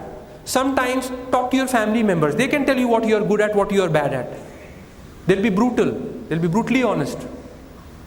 You ask my mom, she'll say 10 things bad about me and 2 things good about me maybe. But that's what you want, right? You want an honest assessment of yourself so that you can improve upon the presentation of that honest self of yours to the panelist. And the panelists are sympathetic. They have kids. The challenges, the weaknesses they see in you, they see in their kids. Yesterday, Aprajita ma'am called the PGP chairperson. The first thing he asked that, ma'am मेरी बेटी का देख रहे हैं ना, अच्छे से पढ़ाई हो रहा है, उसको कोई अच्छा बैच दे दीजिए, उतना मतलब लाइक उसको भी कुछ कराइए. So they are there where they are not looking at that, okay, this person is Cristiano Ronaldo. They are looking at this boy, does he have the sincerity? Does he have the genuine interest in becoming a great one day? And so far, what are the highlights of his candidature? Some people will have a lot of highlights, some people will have less highlights. All you need to do is present it honestly, present it in an assertive manner, and you will be selected.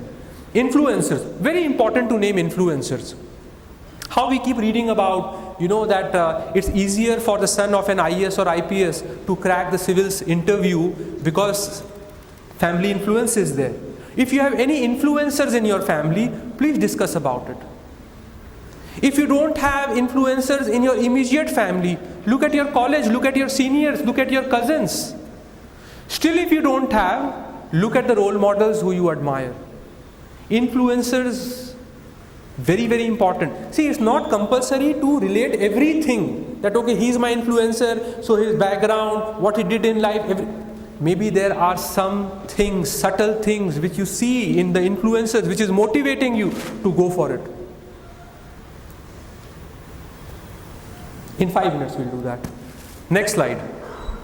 Influencers is very, very important. Find influencers. Next slide.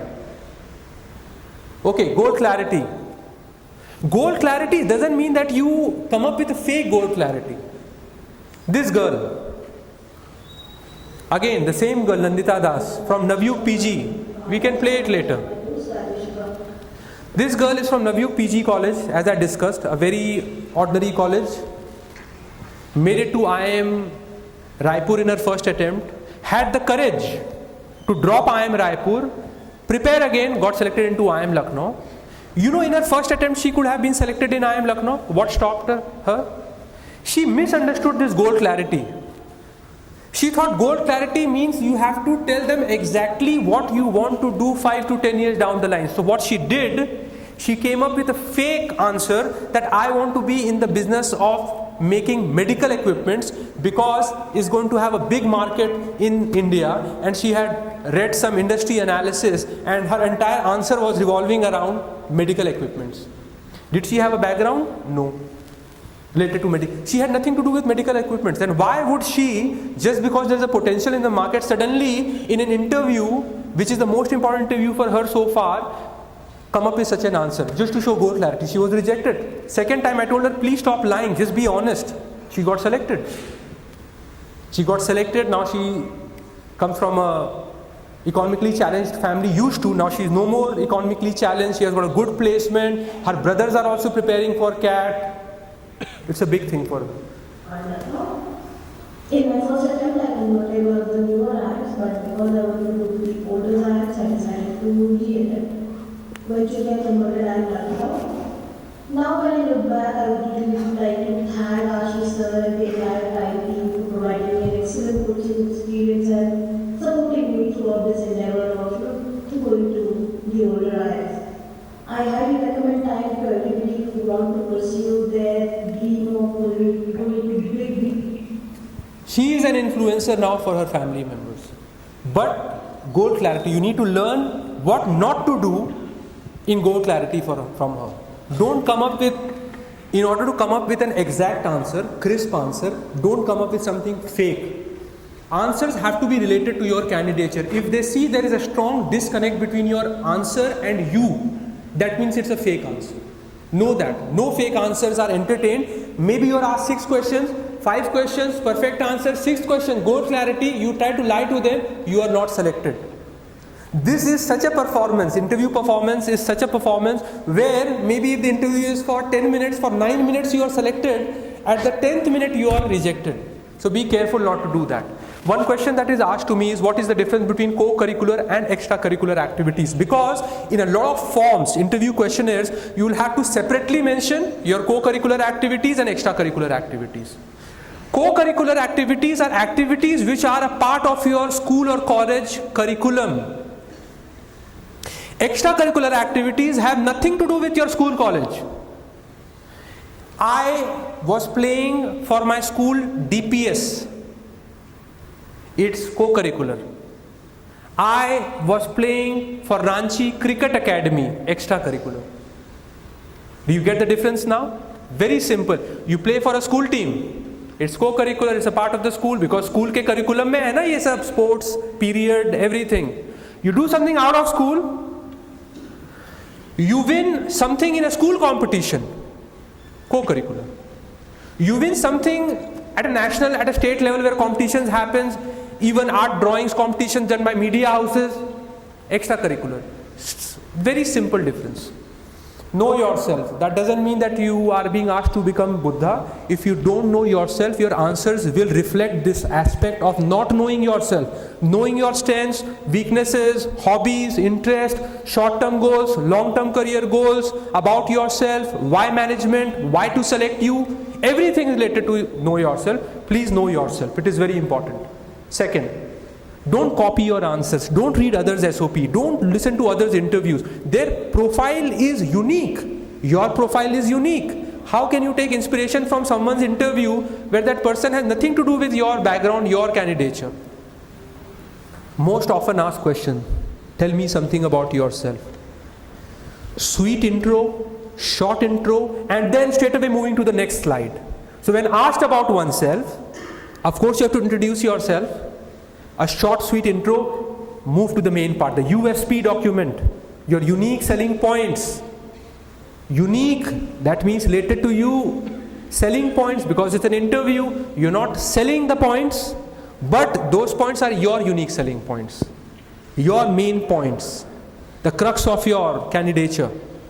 Tell me something about yourself.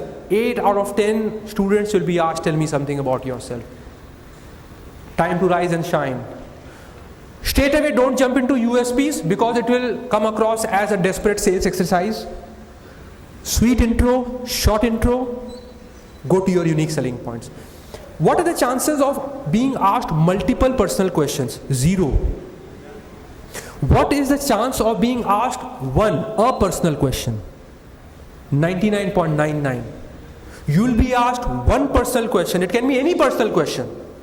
But you have to ensure that your USPs are coming in your answers, coming forth in your answers. The beginning of the answer will be addressing the question specifically asked. What are your strengths and weaknesses? Tell me something about yourself. What are your short-term and long-term career goals? So the way you start the answer will be responding or tackling the question straight away, but then you will be coming to your unique selling points. Your unique selling points is what will get you selected. So you have to ensure that you're able to place them. Like how people in carom, they win the queen. You have to place it and you have to win it. And it will be a mix of objective and subjective. Some people will like objective point, some people will like subjective point, but everyone will like objective plus subjective point.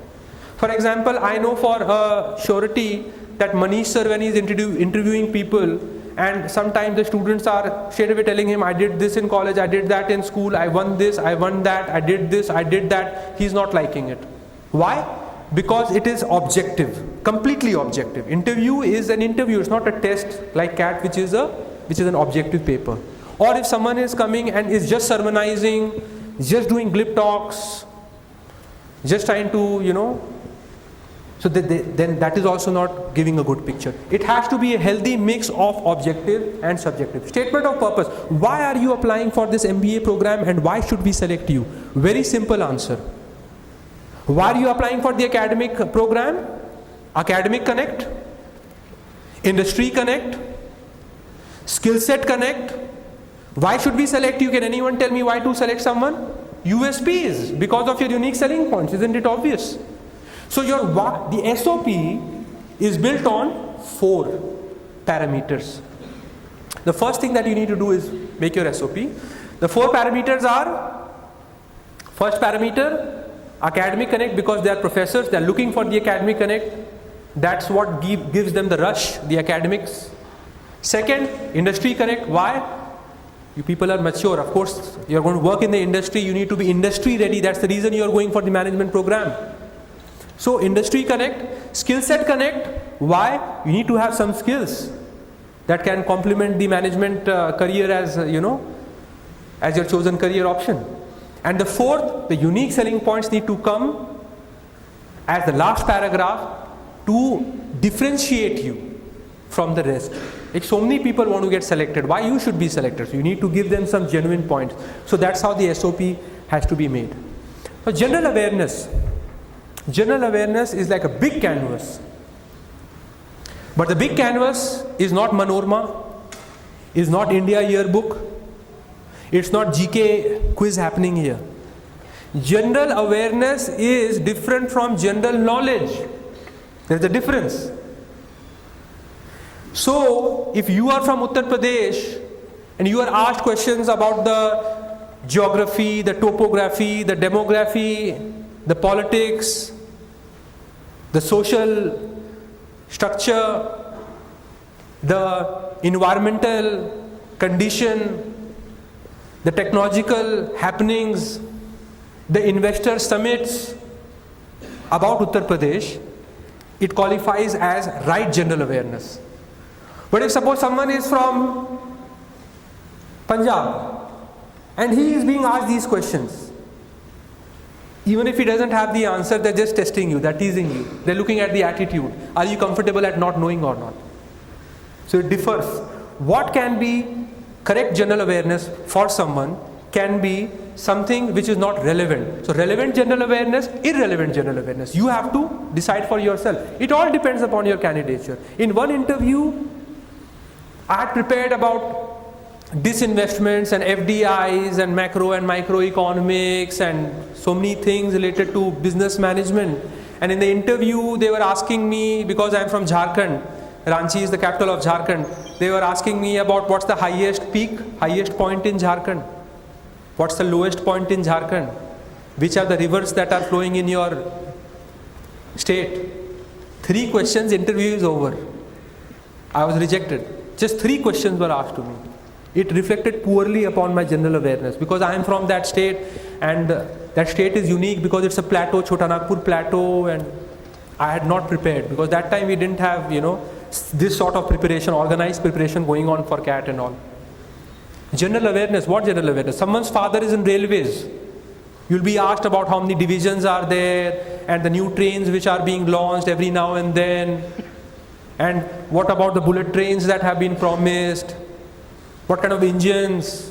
What about the history? You'll be thinking, okay, this is a management interview. Why am I being asked about Indian Railways? It's because your father is in Indian Railways. They're seeing whether you are aware or not of your life. Your life is surrounded, by your environment. So general awareness is very personal. Very personal. So you need to prepare accordingly. Academics, it's very personal. Everything related to your candidature will be asked. So, for WATs and group discussions, I have this concept of PESTLE. Political, economic, social, technological, legal, environmental. Take a big topic. You guys will be telegrammed list of some 100 topics, the expected topics to come in extempore, GD and WATs, written ability test, the essay. How to go about it? You don't start making notes on all those 100 topics. You look for broader topics. And in those broad topics, you have 5 bullet points related to political, 5 related to economic, 5 related to social, 5 related to technological, 5 related to legal, if the topic requires legal points as well, and 5 related to environmental. Why? Because that's the burning cause of the day. Environmental degradation, how to stop it. Now when you have these 5 points, no matter how many points you forget, you'll be able to bring out 2 to 3 points, 3 to 4 points. All you are required is to come up with your 3-4 points, that's all. When a group discussion happens, they are not looking at people who are going to dominate, like John Cena, They're looking at people who will give their 2 cents, listen to others' 2 cents, and go in an organized, structured, analytical approach for a group discussion. So when you are going to, don't make paragraphs. So what you have to do, you have to research on the topic, Google the topic, read upon the topic, copy paste the finer points, make it into crisp bullet points, have 5 points. What will happen? Sometimes you will be asked to write on a topic and you have not prepared that topic, but there are points with you from PESTLE framework which can be directly or indirectly used for that topic. So you won't be at a total, standstill that I don't know what to write, I don't know what to talk, because I haven't read much about it. Very few of you go to Great Lakes. It's not that big an institute. Great Lakes, Chennai, it's an average B school. They were having WATs. What was the topic that was asked for WAT? Moonlighting. You know moonlighting? It is coming in the newspapers, moonlighting. So these greedy engineers, they want to earn more, so they are working in multiple companies. Work from home. So they are working for Infosys, at the same time they are doing something on the sidelines. Some students are laughing, they are doing it. So the IT companies, they plan to ban moonlighting, and they are implementing some procedures, processes where they are able to catch people who are doing this. So even if you don't know about this topic and it's a GD happening, you'll get an idea about the topic, right? Now you have got an idea about this topic. IT and ITES sector is where instances of moonlighting will be happening, right? In a big way. So you talk about the IT industry, about the attrition rate. Attrition rate is the rate at which people leave. ITES sector has a very high attrition rate. You would have read something because it's a big industry, right? This industry changed the entire face of our country in the late 90s, ITES sector. So if you are going to make points, you will be able to use those points directly or indirectly. What's the framework that we need to use? The framework is PESTLE, and it's an effective, tried-tested framework. Next. Sometimes it can be a topic which can be, very seldom it will happen, that you'll be given an abstract topic. In one GD, I was given the topic samosa. I've discussed it with some of you. The topic was samosa, and it's a GD of a big institute, MDI, and the topic is samosa. I start with the cliche that East or West, India is the best, and so are Indian snacks, and samosa is truly the mascot of Indian snacks.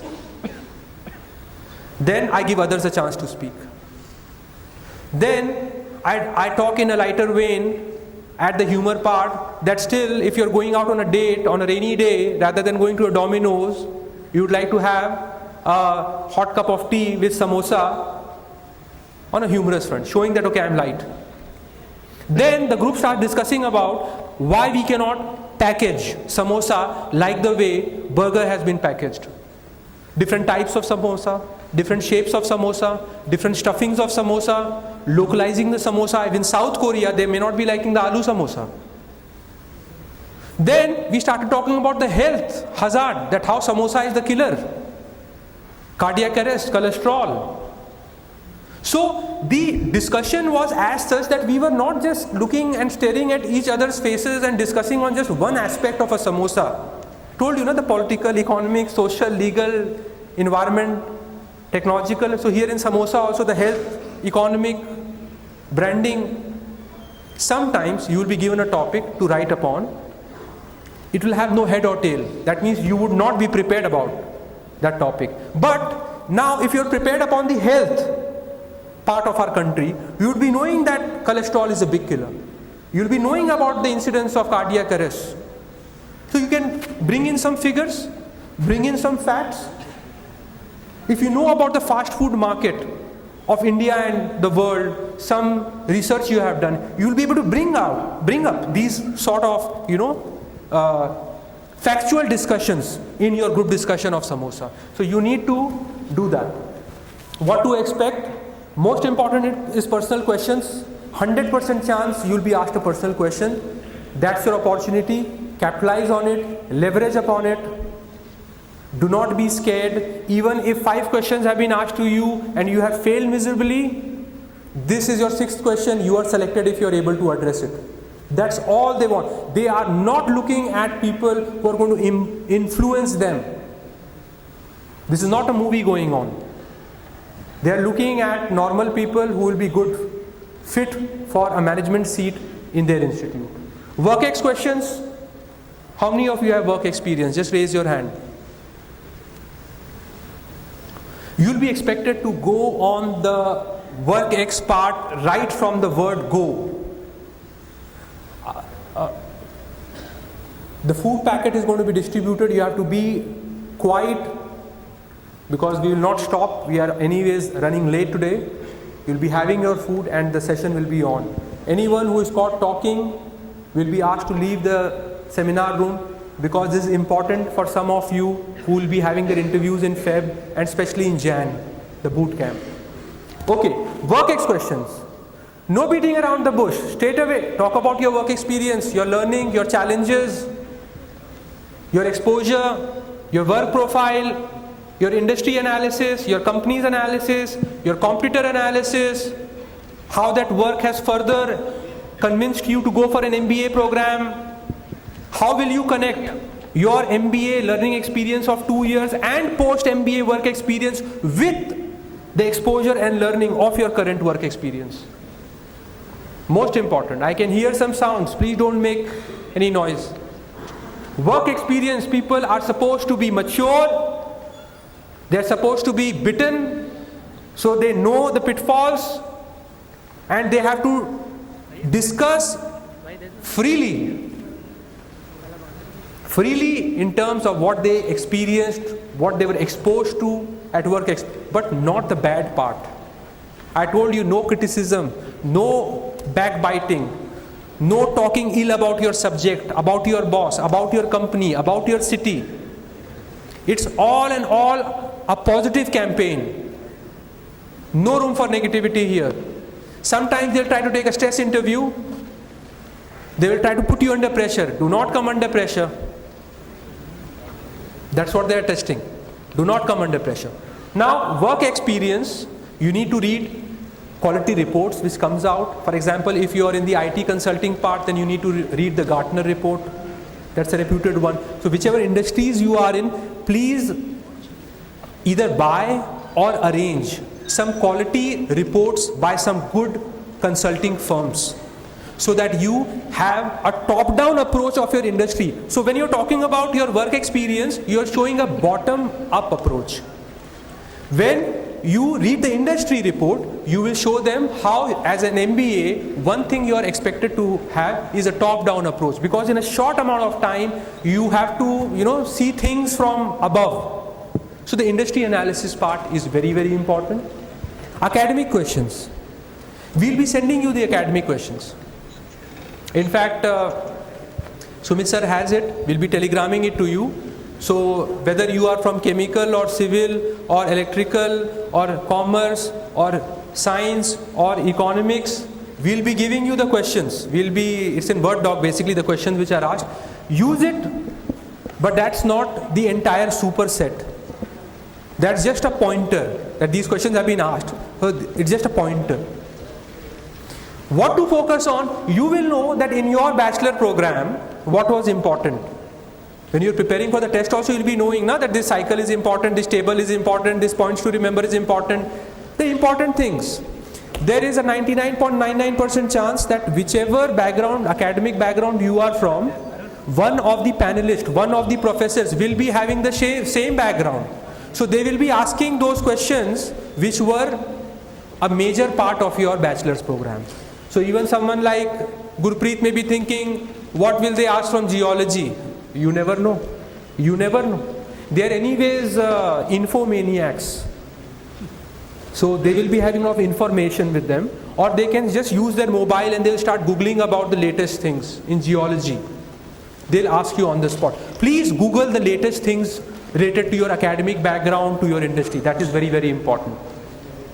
And general awareness questions is related to you. We'll be having general awareness sessions, but don't think that you have to know the longest river and the second tallest mountain and things like that to successfully crack the MBA interview. This is not a civil services interview happening. General awareness is very personal here, related to you. It is very much related to you. Next slide.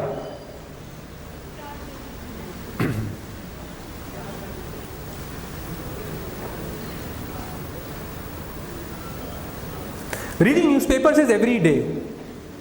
I want you guys to move around with a newspaper. It's very, very important. And here we are not talking about in shots only. I know of you, as a part of your morning ritual, the in shots is also a part of morning ritual inside the washroom. You're looking at the news quickly. But you need to discuss upon the news as well. Newspapers will give you some more facts which in shots will not be able to provide because it is in shots. I want you to carry a newspaper every day. I want you to walk around with a newspaper. Here I am not looking at crime news, local news, entertainment news. Don't do that. No reading the entertainment times. Manish sir will not like this. Because in entertainment news you have a lot of entertainment, sports, celebrity news as well.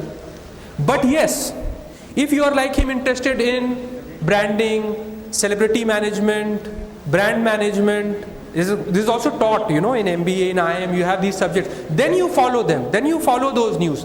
But normally speaking, from general awareness perspective, focus on the national news and big state news of yours. I'll give you a small example what happens. Yesterday in the washroom, I was reading the newspaper. I just glanced through it. So a photograph of Navneet Sehgal and one more delegate from UP government there, where? In Berlin, in the investor summit. So for the past few months, if you read the newspapers, you will see that the UP government and the Yogi government is trying to push aggressively for more and more investment. In fact, students have come from Kanpur today. Today in the newspaper, what did you read? One Canadian firm has pledged 2,000 crores to develop a big medical facility in Kanpur. Now that's the news which they may be interested in. That means you're aware. Newspaper is a big thing. You need to walk around with the newspaper. It is very, very important. Now these kind of points which I am offering right now, if you offer in the interview or GD or WAT, you're getting good marks. Research extensively online. Go inside the page. Go inside click on the hyperlink. The hyperlink will lead to another page. Maybe that page has more hyperlinks. Build your document in such a way that you're not in a hurry. At the end of the day, 5 points only. Otherwise, what will happen? It will not be close-ended. Maybe you're making a document, 50 pages ka document ban gaya. Don't do that stupidity. Close-ended, point-wise, but research has to be extensive. I recall in one of my GDs, we were talking about FDI, and one student, he said that China is having a very good FDI, foreign direct investment. I had read while preparing for the interview that China resorts to something known as round tripping. What it does, it sends the money to nearby countries like Taiwan and other countries, and through the FDI route it gets the same money which they have only invested back through FDI to boost up their FDI. Now this point, that guy had just read one line, like how we read in short, or just looking at a statistical table that okay, China is one in this, India is third in this country is this. No, you need to go for the subtler facts, reading between the lines, something which they won't know. They'll be just having very basic fact. You go behind the basic facts. Make Word docs. These are very, very important. Keep revising, keep revisiting those Word documents. Okay? And here I have got a brilliant strategy that those students who are expecting calls from the same institute, what they need to do, they need to make a group of 2-3 people, because then too many cooks will spoil the broth. So 2-3 people will make a group, and maybe on Google Doc they can jointly make documents. It'll save effort, it'll save time, it'll save energy, it'll lead to more prolific documents. You will be having lots of documents, lots of points. You can do this. You can do groupings and you can do the research part. Next slide. In your student homepage, you have something known as the GWPI briefcase. Now, this briefcase is important. Economic terms, even though I will be sending you a Word document on economic terms, but still you have other support systems also with you. So in your GWPI briefcase, the group discussion, written ability test and personal interview briefcase, you have economic terms, business news, current affairs, academic questions, lot of things which will help you, which will aid you. But don't lose focus. Don't get so lost in general awareness that you lose focus on the interview part. This is not a general awareness test. Otherwise, in the CAT examination, they would have even given a section on general awareness. Next slide.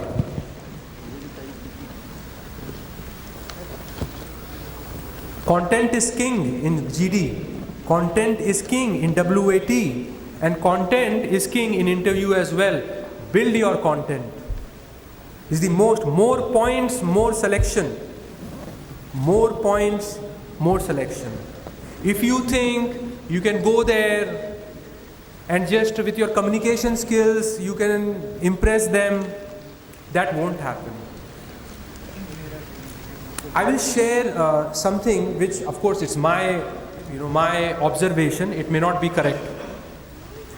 I think this is an observation which might be shared by elderly people who have exposure, like my mom or like my uncle, Sunil uncle has come, or my auntie has come, Lata auntie. So it's not compulsory that people in big positions are good with communication skills.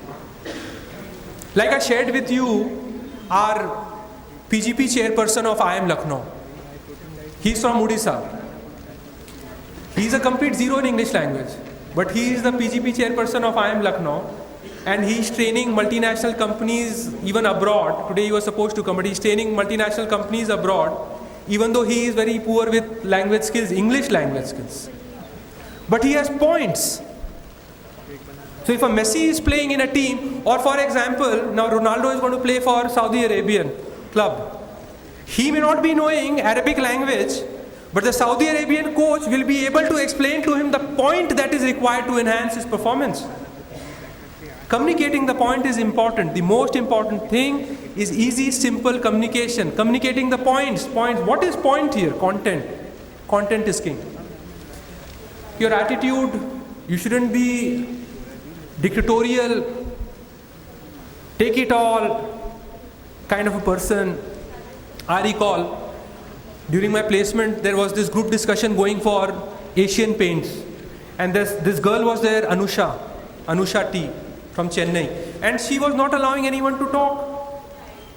She had already made her 10 points. I told her in the middle of the GD, I raised this point. I told her that Anusha, I think you're not giving others a chance to speak. You are only making points here. It's a group discussion, not a personal discussion. That point was well taken. Others got a chance to like, so attitude is important. Leadership is not about capturing the limelight. Leadership is about getting the job done. In MDI Gurgaon, there are two types of programs. One is the PGP program, which is the MBA program. One is the PGP HRM program, which is the HR program. Now, being from arts, humanities and law background, I went for both the programs, for the interview and the GD. In the HR group discussion, they gave us a task. The task was, they had given us art and craft paper, scissors, pens, sketch pens and all. And they asked me, they divided us into 3 groups and they asked us to make a plane. Now I am pathetic in art and craft. My kids will tell you that. I am just pathetic. They are very good with art and craft. I don't know how to draw. Now I am there, I want to get selected. What do?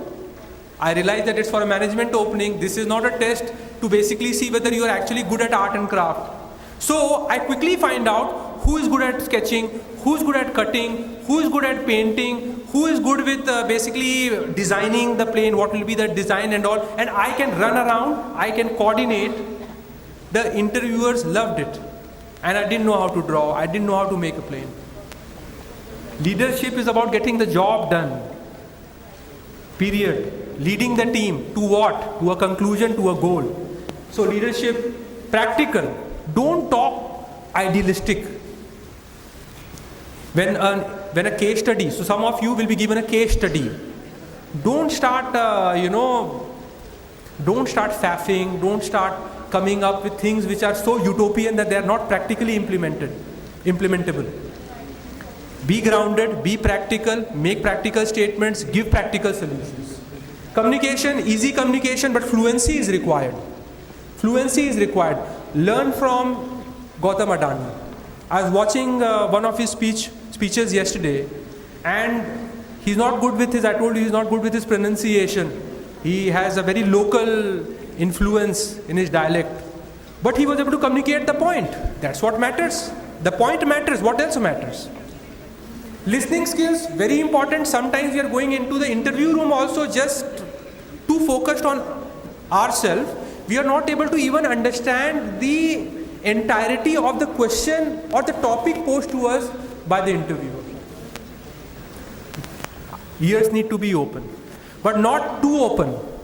What is the meaning of it? You are outside the interview room.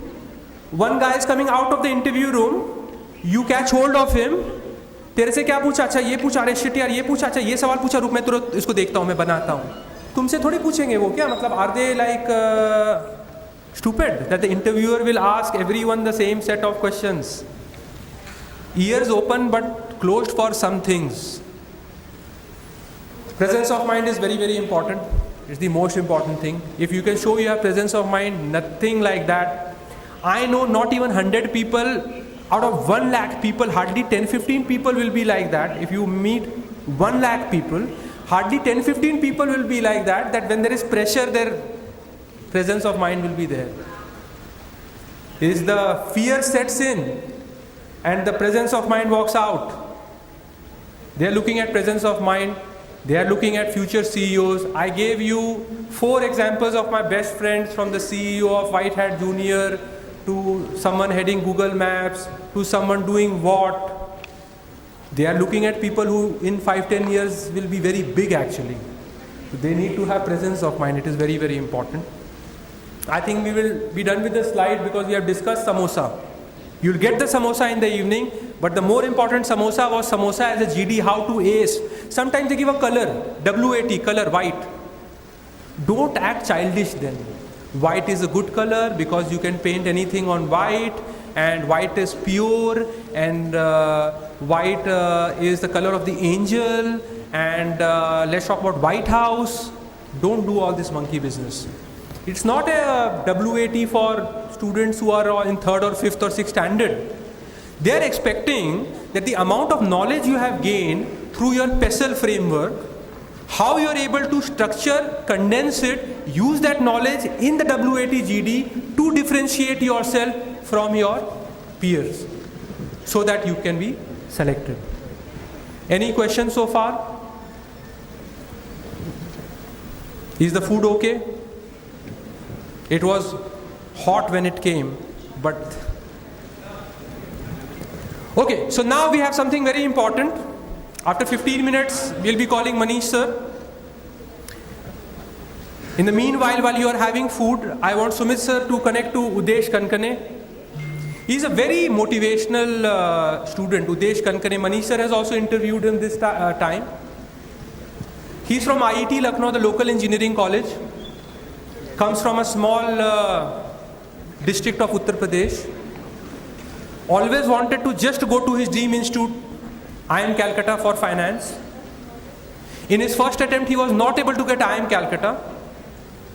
Lot of pressure from parents to get a government job. You will see, have you seen the tagline of most of the institutes, coaching institutes which help you prepare with government exams? Sarkari naukari pana hai, kuch karke dikhana hai. So this guy was forced into SBI PO. Of course, if he can crack CAT, he can crack SBI PO. He was in depression, taking medicines. But because of the family pressure, he had to crack SBI PO. I told him, okay, fine, your family is pressurizing you to join SBI. You join SBI, but you take CAT again. He took CAT again. He got IIM Calcutta. He's currently in IIM Calcutta. He's ecstatic. He's happy. 3 days ago, he called me that, sir, यहाँ 1983 का batch का reunion हुआ है. 1983 batch के IIM Calcutta के students आए हुए हैं, pass out. कोई persistent का CEO है, कोई इसका CEO है, कोई ये है, कोई वो है. मैं मतलब मज़े में हूँ, मैं बात कर रहा हूँ, उनसे दोस्ती कर रहा हूँ, Facebook friend बन रहा हूँ उनका. He's happy.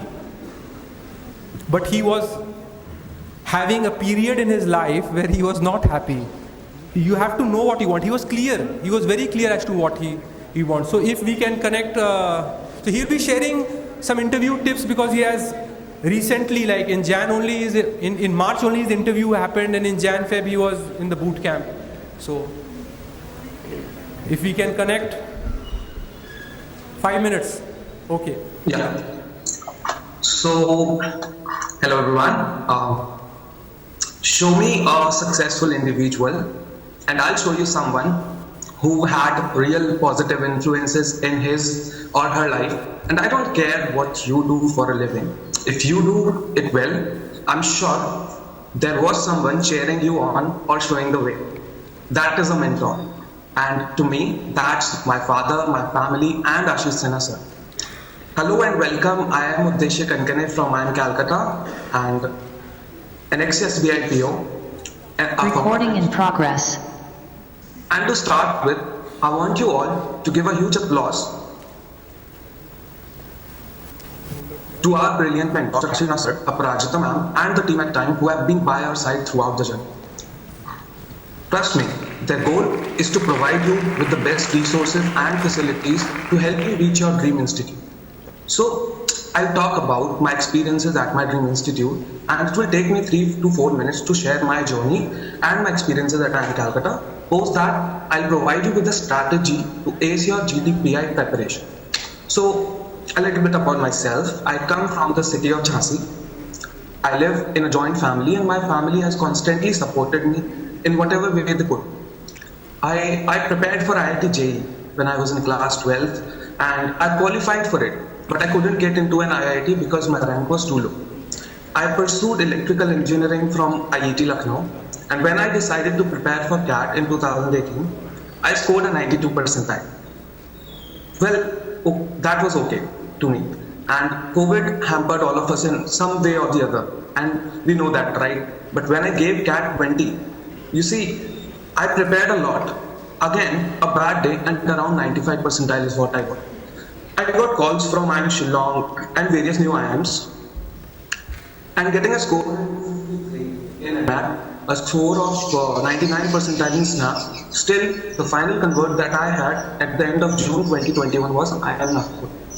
I was disappointed at the maths, and I talked to a lot of people, as in, if I haven't been in that college, what do I have to do for it? So, at the same time, I quit IIM Nagpur and I started preparing for banking examinations because I was looking for a job as well. So, you see, that was an extremely low phase in my life, where I was tested every day. I used to get up at 4 a.m. in the morning, follow a strict timetable. I studied for 13 to 14 hours a day. And this time I did not attach myself to the results. I used to read a lot of books, and in the past 2 years I've read more than 40 books. So I believe that I was constantly improving by giving the maximum number of mocks. All my efforts and the Lord's wish manifested when I appeared for the exams. You see, I cracked RRB clerk, IBPS clerk, IBPS PO and SBI PO, and I got a decent score in CAT where I got calls from FMS, IIM Lucknow and IIM Calcutta and MDI. So I fondly remember the memory when I called Ashish sir to inform him that I got a call from IIM Calcutta, and his response was, "You come to Lucknow, let's ace this. Since these 3 years, you've been waiting for a blackie call and you got it. Come to Lucknow, we'll ace it." So I'm so grateful for the support, as he prioritized me in all the GWPI sessions and constantly asked people to grill me. And I remember him saying that, "I am your friend Uddeshya, I cannot take your interview." I asked him to take my interview because I have had experiences of watching him taking interviews, and I believe that he grills a lot. So I asked him to take my interview, and he said that, "Uddeshya, when I take an interview, I have to be mean and rude to the candidate, and I cannot do that to you." You see, what a great mentor, what a great life coach you've got. So I prepared a lot, I worked really hard, and at the same time, when I gave my IIM Calcutta interview, I was very much uncertain as will I convert it or not. So I joined SBI, and what happened next was my name was in the first shortlist of IIM Calcutta.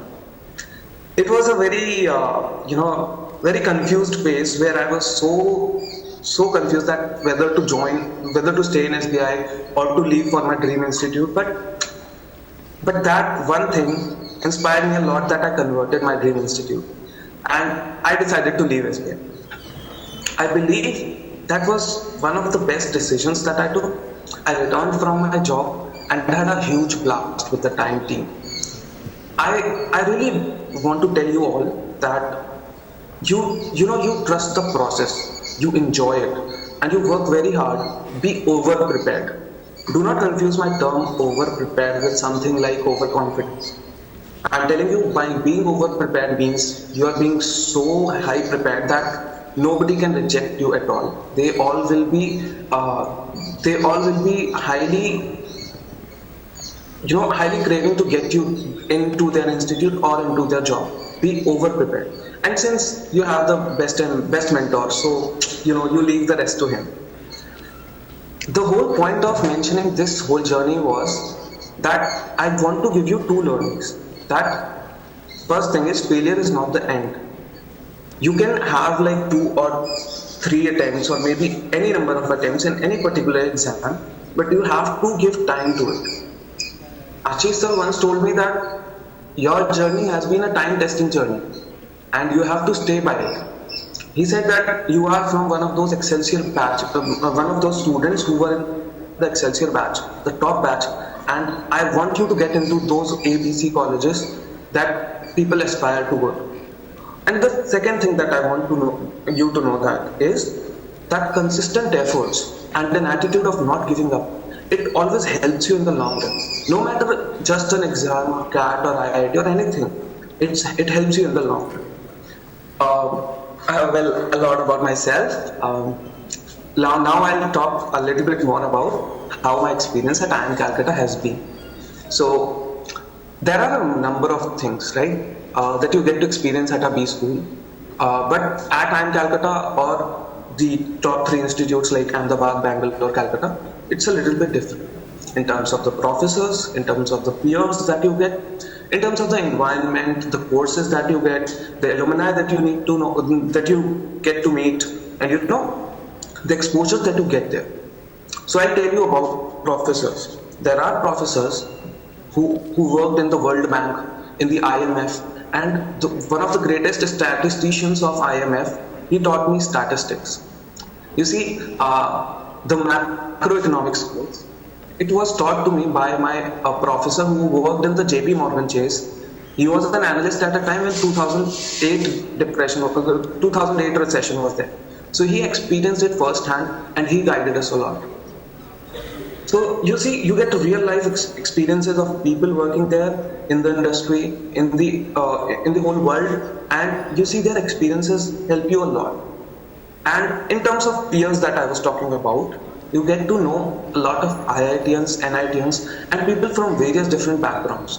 Being an engineer, I never used to interact a lot with the commerce students, art students, but when I got here, I realized that group efforts and collaboration is something that can help you a lot. So there were people, like in MBA, you get assignments that are always in two groups. In groups of 6, 7 or 8 people, where people are from different genres, different backgrounds. So if there's assignment that involves finance and let's say commerce, accounting, anything, you will have CAs or you will have BCom students to help you. Where you will have assignments from operations group, you will have people from the engineering department to help you. You see, this is a very holistic experience. In terms of environment, you see, the group activities, the collaborative effort that everyone puts into it, it helps you a lot, it makes you a lot more smart. I can see that transformation in my own self in these 6 months. And just some small tips about the GWPI. Well, you have your mentors to tell you everything about them. You have to study budgets, current affairs, economies, and a lot more things that will help you along. And I will be there to guide you all a lot. You can reach out to me in those terms, and you might have a number of questions on how to prepare, what to prepare, how to be confident in your interviews, and I'm sure you will get a lot of help from that. So just ending on a quote that, life is too short to learn from your own mistakes. So learn from others, learn from me, and don't be afraid to give up the good to go for the great. Thank you.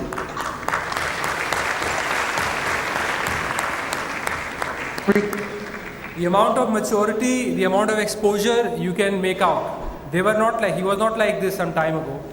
And so was that girl who we talked about, Nandita. In just 1 year, in their very first year, I see a paradigm shift in their attitude, in their approach, the way they speak, and the things that they find to be worth giving attention to. That means, yes, there is a positive transformation, and you can definitely, harp on this positive transformation. Okay, now Manishar has joined us. He has been taking sessions even at IIMs. In fact, I recall I got a call 3 years ago or 4 years ago from one professor, Professor Baluni, Professor Kulbhushan Baluni. So he was the person who took my interview, the environmental management professor at IIM Kozhikode. And then he became the placement chairperson at IIM Kozhikode. Then he became the director of IIM Kozhikode. And he also became the director of IIM Amritsar. If I'm not mistaken, maybe he's still the director of IIM Amritsar. So he called me once, he told me that, Kya Ashish, kaisa hai, and all those things. Then he said that, why don't you ask Manish to come to IIM Amritsar to hire students, recruit them. How did they know about him? Because sometime before that, he had gone to IIM Amritsar to take a session. Why he had gone to IIM Amritsar to take a session? Because like you guys are going to listen to him today. One of my students, that time was a student, he listened to him, he liked it, he joined IIM Amritsar, and he told Professor Baluni that, sir, call him for a talk. So that's how, things, that's the reason you don't never know what leads to what. So he has got good exposure in terms of addressing students inside the B school when they are in their first year, second year, like Udesh Kankane is. At the same time, he has been taking mock interviews for students who are 100 percentilers, 99.99 percentilers, and other toppers and Blackie call getters for the past 10 years. So he has some idea about where are you going wrong, where you are going right. At the same time, like you guys, he is also in the rat race, and he wants to be the mover and shaker. He wants to be like Dwayne Johnson. He wants to be big, and that's all we all are aspiring for, to do something great, to do something excellent through our work, reaching to the next level. Plus, at the same time, he has handled people who are where we want to reach. So whether it is interaction with billionaires or owners of big business houses or sports stars that he manages or film stars he manages, for a long time he was the head of marketing and digital at Kolkata Knight Riders and Red Chillies Entertainment, so he was working directly under Shah Rukh Khan. A lot of successful applications, the apps that you use nowadays, like Shilpa Shetty app for yoga, it's his app, he's the business owner. He was in Pune because he is also a part of the Tennis Premier League. He told me that I am having some talks with Leander Pace regarding something, but this session is important. Why? It's not only me, but it's also he must be realizing somewhere that you kids need it. You are the future. Nowadays my favorite term is brown power. Gone are the days of black power and white power, it's the brown power. It's a brown wave coming. You go abroad, you talk to people, they say yes. The next big wave is India and China, it has already started. The smoke is rising. So he'll be able to guide you in the right way, but first I want him to share his thoughts on how to go about this GWPI preparation. I know some of you guys have suicidal thoughts. We have been through this journey. Some of us have not performed. We are thinking this is the end of the world. Let's give up. It's easy. Just kill ourselves. Don't do that. If Kankane would have thought like that, Gurpreet would have thought like that, Aditya would have thought like that, I would have thought like that, we would have never even, cracked CAT and been to an IIM. We would have given up after the first failure or the second failure. So do not get disappointed. I know that kids, they're too emotional because they're listening to too many songs or watching too many movies, or they're having wrong company in life. So don't get depressed. Sometimes it bothers me that some students are even taking medication because they're depressed. You can get out of that depression by just working hard and knowing that Rome was not built in a day. It takes time. So I would like to call Manish sir, and also I would need some help to give him the collar mic. Collar mic is there, plus the hand mic is also there, and it's not that loud, but I think. Use this as well, so complement it, I think. This is better, you can move with this.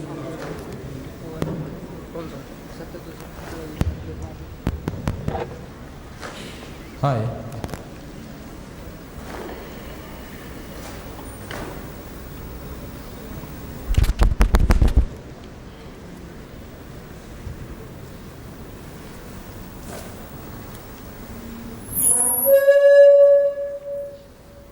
Hi, audible?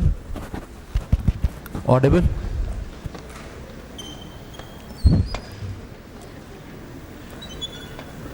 Audible?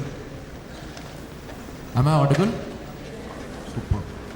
Firstly, good afternoon, and most importantly, congratulations on scoring so well in your CAT. So I think a round of applause for each of you for really performing so well.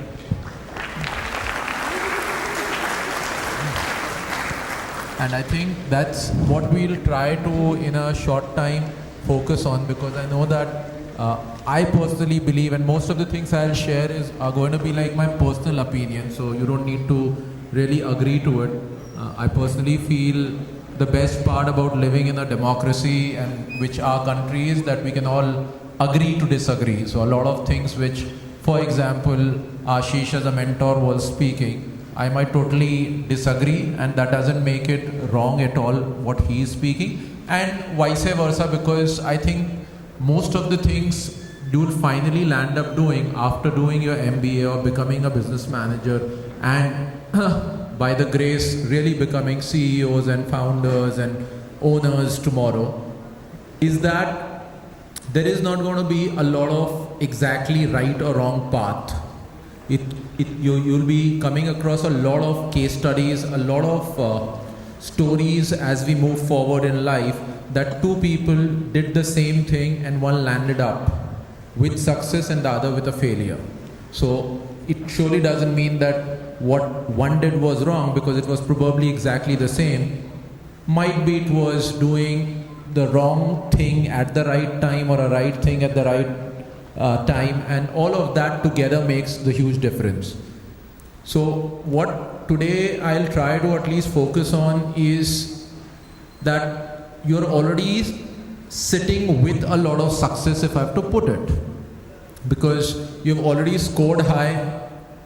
So in a way, if I have to put most of these examinations, including CAT, which is one of the most competitive apart from being prestigious, as far as the written would go, most of these are rejection test, if I have to put it, because out of 100,000 people or more, much more, and you all will know the numbers better because I'm actually out of the academic industry in that manner.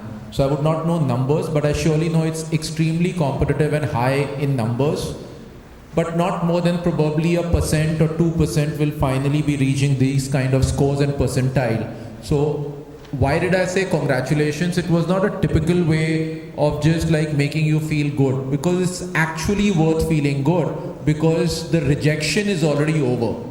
Those who will have to be out and will not be called for the interview at all. But those who are being called are actually being just given a chance to do that one thing right so that they can have you in their institute. That's how I'll put it.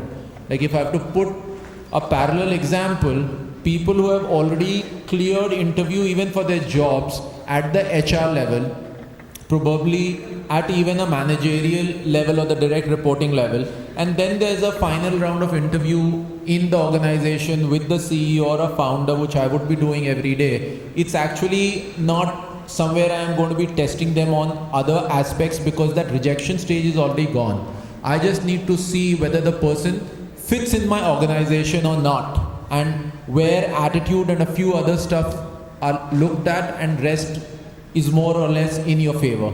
So they are asking you for a chance to accept and not a chance to reject. Why am I emphasizing on this point? Because I can very confidently say, because all of us have gone through that journey, I have gone through that journey, and we always keep feeling or trying to look, and the important part now, what are the points which will make me get rejected? And that's like going in everyone's head, including 99% of the time when I used to live like that. The fact of life is we cannot be focusing on reasons we'll be rejected because 99% of those are not going to be in our control at that time. If I'm just now going to bring real questions which are asked by me every year by students who get the calls, and especially few of the most talented ones with the 99 percentile, 99.9, 100 as Ashish was mentioning. I've been coming since a couple of years plus. It's not just here, I have been going to take classes at IIM-Ahmedabad or a TAPI or other IIMs, even SP Jain, Najsi Munji, and the questions are practically very, very similar, and it would be the same what I would have gone through all my life. So I don't think it practically changes ever, where people are just thinking, sir, if this happens, then how do I fix it? Meaning, if I don't know the answer, how do I fix it? You can never fix it. Right? If I do not know the basics of microeconomics, which was taught to me as a student when I was in first year, I can prepare for it, but I can never fix it. If I don't know it on that particular day, I don't know it for that particular day. So the focus has to be on your strengths rather than your weaknesses, because that's what you'll be expected even in real life. See, nothing is going to be happening in the interview. It's exactly an extension of what you would be facing once you get inside the institute. This year itself, I was at one of the bigger institutes taking the orientation session of the students who joined the PGP this year, suppose second day of their college. And the questions were exactly nothing different to what people used to ask during the interview itself. The doubts, because then it has moved into how will I perform good here? There are going to be students who are academically better than me. Again, I don't really have an answer because it's actually a joke, because nobody can be academically better than you. You are looking at somebody who's an engineer and probably better at engineering / stats / quants than you. But you might be from a background like fashion designing or English. He or she cannot be better compared to you when it'll come to literature or English or fashion. And what is happening in a B school?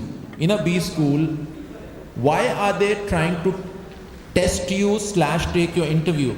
They are actually, so just let's take the extension I spoke about. When you are giving an interview for a job tomorrow, what do they want? They're actually not, they've not opened a place of philanthropy where they are there to help you. And actually nowhere in the world that's happening. They want you so that you can make their organization better, a better place to work, to grow, and probably the reporting manager is recruiting you that he or she can have a better appraisal the next year because of you. It might be in a small way, but that small has a big impact because the 100 small adds up to his or her appraisal. If I have to speak today as a founder or a CEO, my performance with the board is nothing but addition of every person who work in my organization. If they are 111, I get 100. Everyone who's a -1 is finally taking off that 100. Now let's put the same thing for the institute. The institute wants you that their institute becomes a better place because of you being there. Now a feeling can be, how can a particular student or one candidate make the place better? But they are not there to choose one, they are there to choose each of them who will be joining their institute that particular year. And all of that added together is what is going to lead to a ranking for their institute, probably the perception about their institute, the kind of companies who will come, and when they interview, it's not that a particular company, whether it's a consultancy, whether it's an FMCG company, it's not that if it's going to IIM Bangalore, it is not going to MDI Gurgaon or another institute. So at the end of the day, the quality of students who are going to be joining their institute will define, because finally a Unilever would have decided that this year, across suppose the top 10 institutes, I am going to recruit 30 people. It's very possible that they can take 8 from IIM Ahmedabad because they were good, but it's possible that they can take 9 from MDI Gurgaon because they turned out to be better. So you have to just look at it from that perspective, that what you are speaking, what you are preparing for is something which is going to add value to the life professionally of anybody who is interviewing you in life. So in this case, it's going to be professors. In this case, it's even going to be alumni. People like me are sort of necessary evils over there, because if there are 3 people, as Ashish mentioned, taking the interview and one is an alumni, the alumni will always keep thinking whether this student tomorrow as a part of my alumni, as a part of my institute, fits or not. Just as an example, a student is a pass out of an IIM Lucknow, knows the DNA of IIM Lucknow even better than the professor, if I have to put it, because 2 years, 3, you can say 24/7, he knows or she knows the hostel, the food, the forums, the fora, the fest, the placement, and the attitude which pulls you over there, including the canteen and the canteen wala, whether you are a right fit or not. So they are not looking only at academics. They are actually looking at somebody who fits and makes the place a better place to be. They know that if an institute is going to have 70% of the students coming from engineering background, actually suddenly those few people who are going to come from commerce, fashion, psychology, philosophy, economics are going to matter even more, because those 70% people are going to get the learning of all other subjects / ways of life from these 30% people. So they would want those kind of people who can actually mentor, and that's the word I'll use, because what is an organization or what happens inside an MBA? You have really not gone to master APs, especially in the first year. And even when you are growing, and when we very easily and loosely use words like CEO, managing director, a CEO is not an expert, or is not expected to be an expert in finance, in marketing, in HR. Actually, he or she is supposed to be a jack of all trade, that no department can take him or her for a ride, and he or she has a basic knowledge of everything to control towards the betterment of the company. So you are actually grooming to become somebody who will know each and every part of business management, and thus all kinds of people and variety is what they are looking for. So coming back, focus on what you have, focus on your strength, focus what you can make right and do right. Do not focus on reasons you can get rejected, because that's not in your hand. Typical philosophy of any manager who's successful, a leader who's successful. First, the word manager and leader very loosely used as managing people, managing situation, etc. It's just an outcome of the English word which is there. But as per definition, across the globe, when you go to the top professional corporate houses and achievers, it's leading by example. Now, you need to really decide for your life what is that you will be leading as an example by the points that you want to focus, because you cannot be doing everything. As I said, when he's speaking about stress management, it's very obvious that when someone comes to me specifically, I will always try to ask questions which is going to stress you out, and you are not expected to really know the answer, because from an economics student I might just start randomly asking about a factory or a plant or a project management and stuff like that. But that is what is going to happen to you even in a real life situation. When you are going to be in the class in MBA, it's going to be the same thing, that a lot of stuff you will not grasp. But in that situation, you have to still decide how you best respond to the situation, because that is what managers are all about, that is facing uncertainty and with an extremely calm mind. And that's the reason somebody like an MS Dhoni can still hit a 6 on the last ball if 5 runs are needed, and somebody else cannot, because when it's a prepared, calm mind, it will look at every situation as an opportunity. When it's a disturbed, scared mind, it will look at it with fear, which can never lead to the best performance. And I am talking of all these things not philosophically, through the way science studies every day your blood pressure and the way the movement of your hormones, or as I would put it as neurochemicals, happen. So what you need to do is firstly start believing that you are already at 90, 95, 98% through. And that thing will give you a lot of confidence. And why is that going to matter? It is going to matter because the body responds exactly the way you feel, and that is basis the neurochemicals we are talking of. If you are feeling happy, you are feeling confident, it is very obvious that your mind will be much sharper.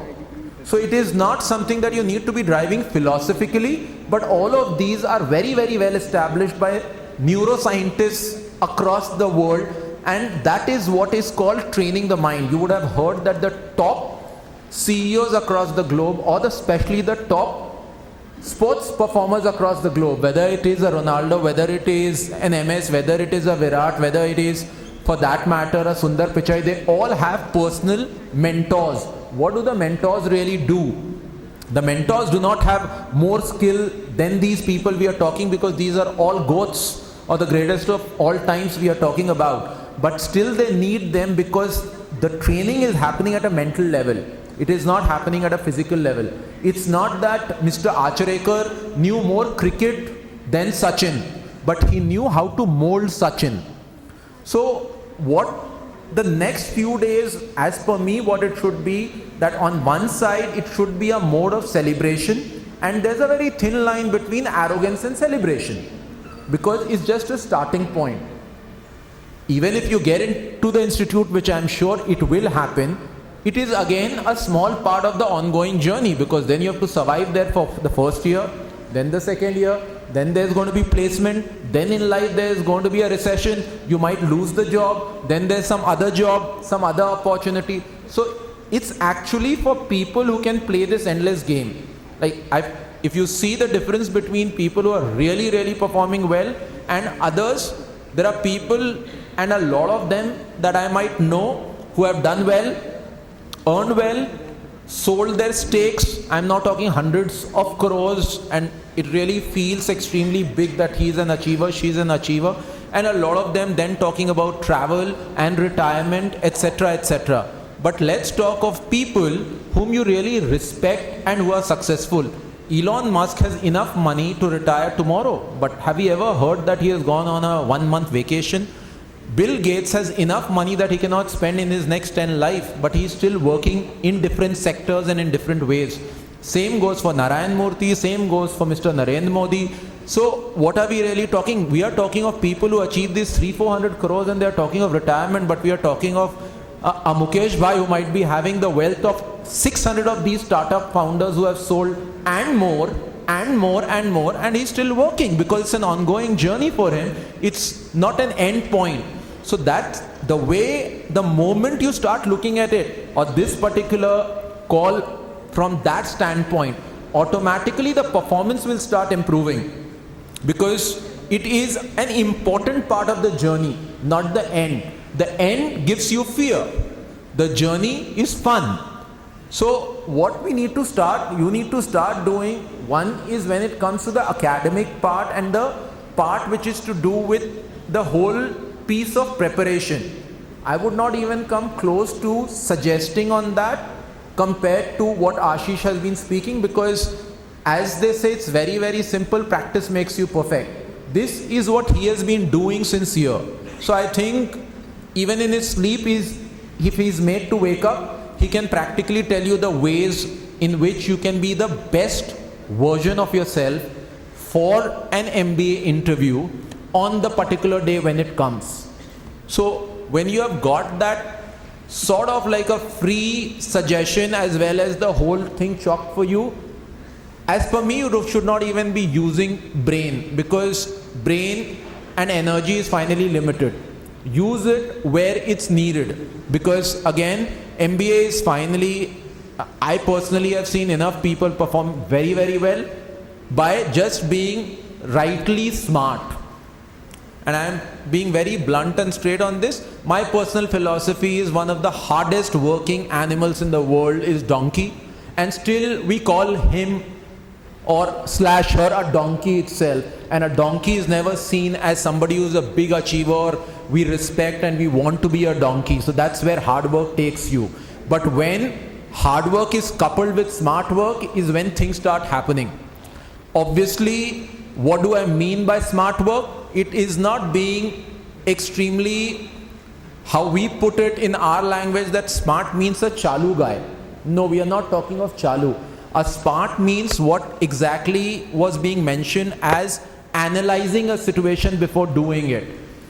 What is the difference between a donkey and a smart worker when it comes to a preparation like this? As per me, a donkey worker will think that, okay, I have so many days, I have 24 hours a day, I will now start sleeping for 4 hours only, I will prepare for 20 hours a day, and I'll obviously do the best that can happen, and thus I will get into the institute because of such a hard work. How I would think it today, I know that at the end of the day, any mind which is only sleeping for 3.5 hours a day is going to go on reducing on efficiency, and as we have, few of you would have read this word, marginal utility in economics especially. I know very well that after 5 days it will start becoming a pain for you. It will start becoming in a way like something you're doing not out of joy but something as a pressure. After 6 days your learning curve would have fallen badly. You would not be enjoying. You will read the same thing 6 times and then you will start coming and saying, sir, you know, I read every day but I keep forgetting all of it. So the whole thing will start backfiring. Smart work, obviously you have broken it into, the whole day is broken into pieces. You know that I'll be preparing for 8 to 10 hours. That itself is broken again, that I am going to give these many hours to general awareness, this much to my core topic, this much to overall presence of mind, this much towards mental training, this much towards reading books. And because of that entire piece, you're never doing anything more than an hour, and it is never boring or very pressurizing, because after every hour you are actually refreshed and you are looking at something new.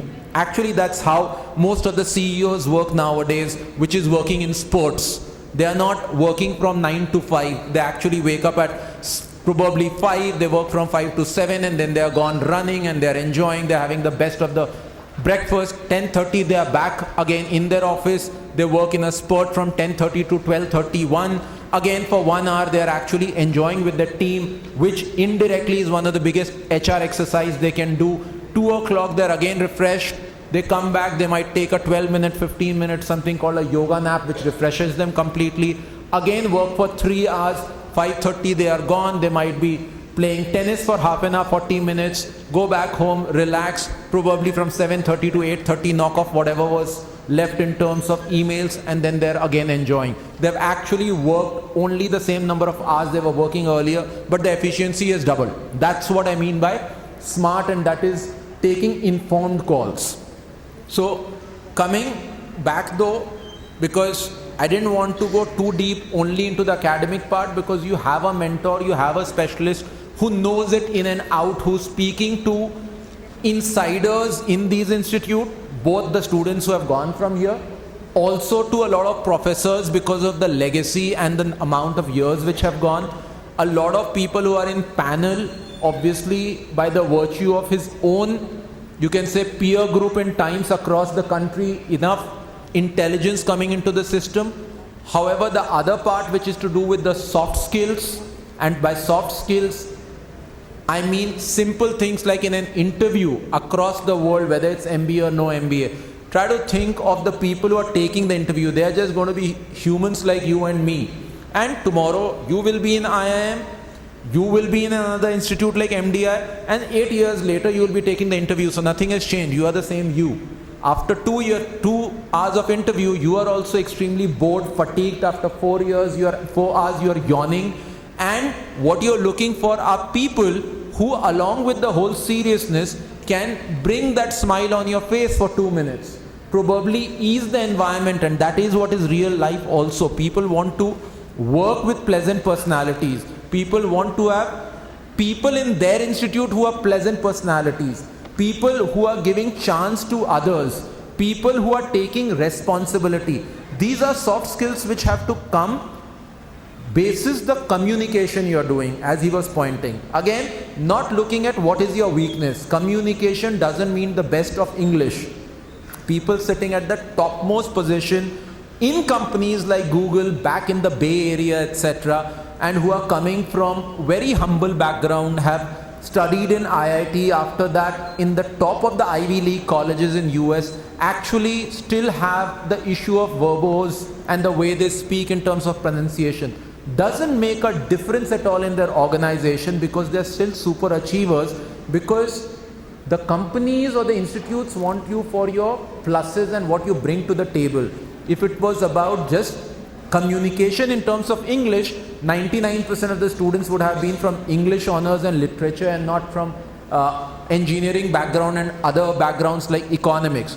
That's an added advantage, and it is a duty in terms of sincerity to work towards it. So a smart guy, what he will do is probably even spend 30 minutes a day listening to the best of the podcast in English, which can improve both knowledge as well as communication. What happens on that day doesn't matter. Why? Because they will be looking at the sincerity. That's what I would do. That's what mostly all my colleagues and a lot of professors I know they do. They are looking at the people who want to give their best shot, who can bring the best to the table of what they are. Not really trying to judge you, because as I said, now the process is going to be a process of selection, not rejection. So 9 questions have gone wrong, but that one right answer, the way you handle those 9 questions, because a lot of time we go for pitches where we don't have an answer, and that's how life will be. So you are expected not to know many things, but how you handle the situation is going to make the difference. Whether you can smile even in that environment, but in the right way, is what is going to make a difference. Like very, you can say, presence of mind, when Ashish was mentioning for an interview, can be all you care, somebody asking, okay, you have not answered a single question. Let's take the last question. What's the difference between somebody who's a fool and somebody who's really intelligent? And at that moment, if somebody can have the presence of mind, be extremely calm, give a smile, I think in this situation, it's just a table. On the other side, you are there who really sound and look intelligent right now, and a fool, which is me on the other side, but in a light-hearted way, because they also know there's no correct answer to such a thing. But after such a high stress, not that they have put, probably you really don't know the answers of it. You can't get it. By getting stressed, it will not change the situation. But that probability of a simple, calm mind and acceptance is enough. Probably all the 9 questions were asked because they knew that you will not know the answer.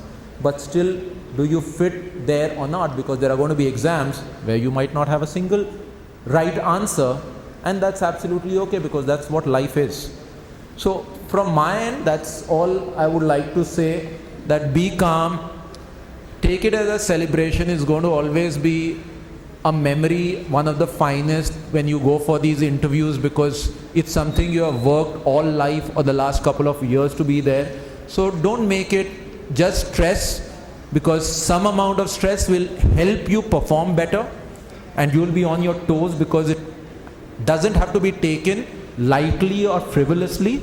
But when taken beyond that, you will start stammering, you will start shivering, and even the things you know, you will not be able to answer. They will not care for the answer you did not give, but the way you have now taken that situation and reacted, which is extremely unprofessional, where you're shivering, you're going gibberish, you're asking for water, that sir, you know, I know all of it, I've forgotten. It's not that they are there to do Samaj Seva. They also have a job. They also have responsibility towards the institute which has been entrusted on them. The institute have actually trusted those professors or alumnus like us to get the right candidate, and it's not going to be ethical on their behalf to give you a chance if you are not good. So look at it from that perspective, that they are also there doing some work and trying to be honest at it. So don't give them a chance not to accept you. And I'm not putting it as a chance to reject you, because they are looking for a chance to just accept you. Because the fact is, where out of those lakh people who appeared for exam and few thousand or much lesser have just got an interview call, here it's going to be tons of people who will really be converting, if I'm right, 1 out of 6, right? Which is like a huge chance. If you really try to think, you are close to just under 20% of getting through. Because out of those 6 people, believe me, at least 2 or 3 are really not going to get a chance, because they don't even have an exposure like you. Their past academics, their past institute, where they are coming from, how they have been mentored to take an interview. You will not believe a lot of people who are going to get the interview call, not more than 40 or 50% of people are going to get this chance. So actually, as per me, your chance is 1 out of 3, because 50% of the people are as such not having that opportunity in life in the past that will help them get through interview. Now 1 out of 3, it's actually like the coolest position to be in a place like India, where there are around 150 crore people. So take it as a chance that you have already got. Go approach it in the best possible way, and then it's just a matter of chance, and that's not in your hand. So never care for what's not really in your hand, and believe in one line when you're going, because that's what it is going to be. You will not get what you want over there, but you are going to get what you are over there. Everyone wants it, but those who really know that they will have it, and you have to start believing in it, start behaving very differently automatically. For that, then you don't have to prepare. So prepare yourself to be that you'll be there and you'll convert it. Don't think I want it.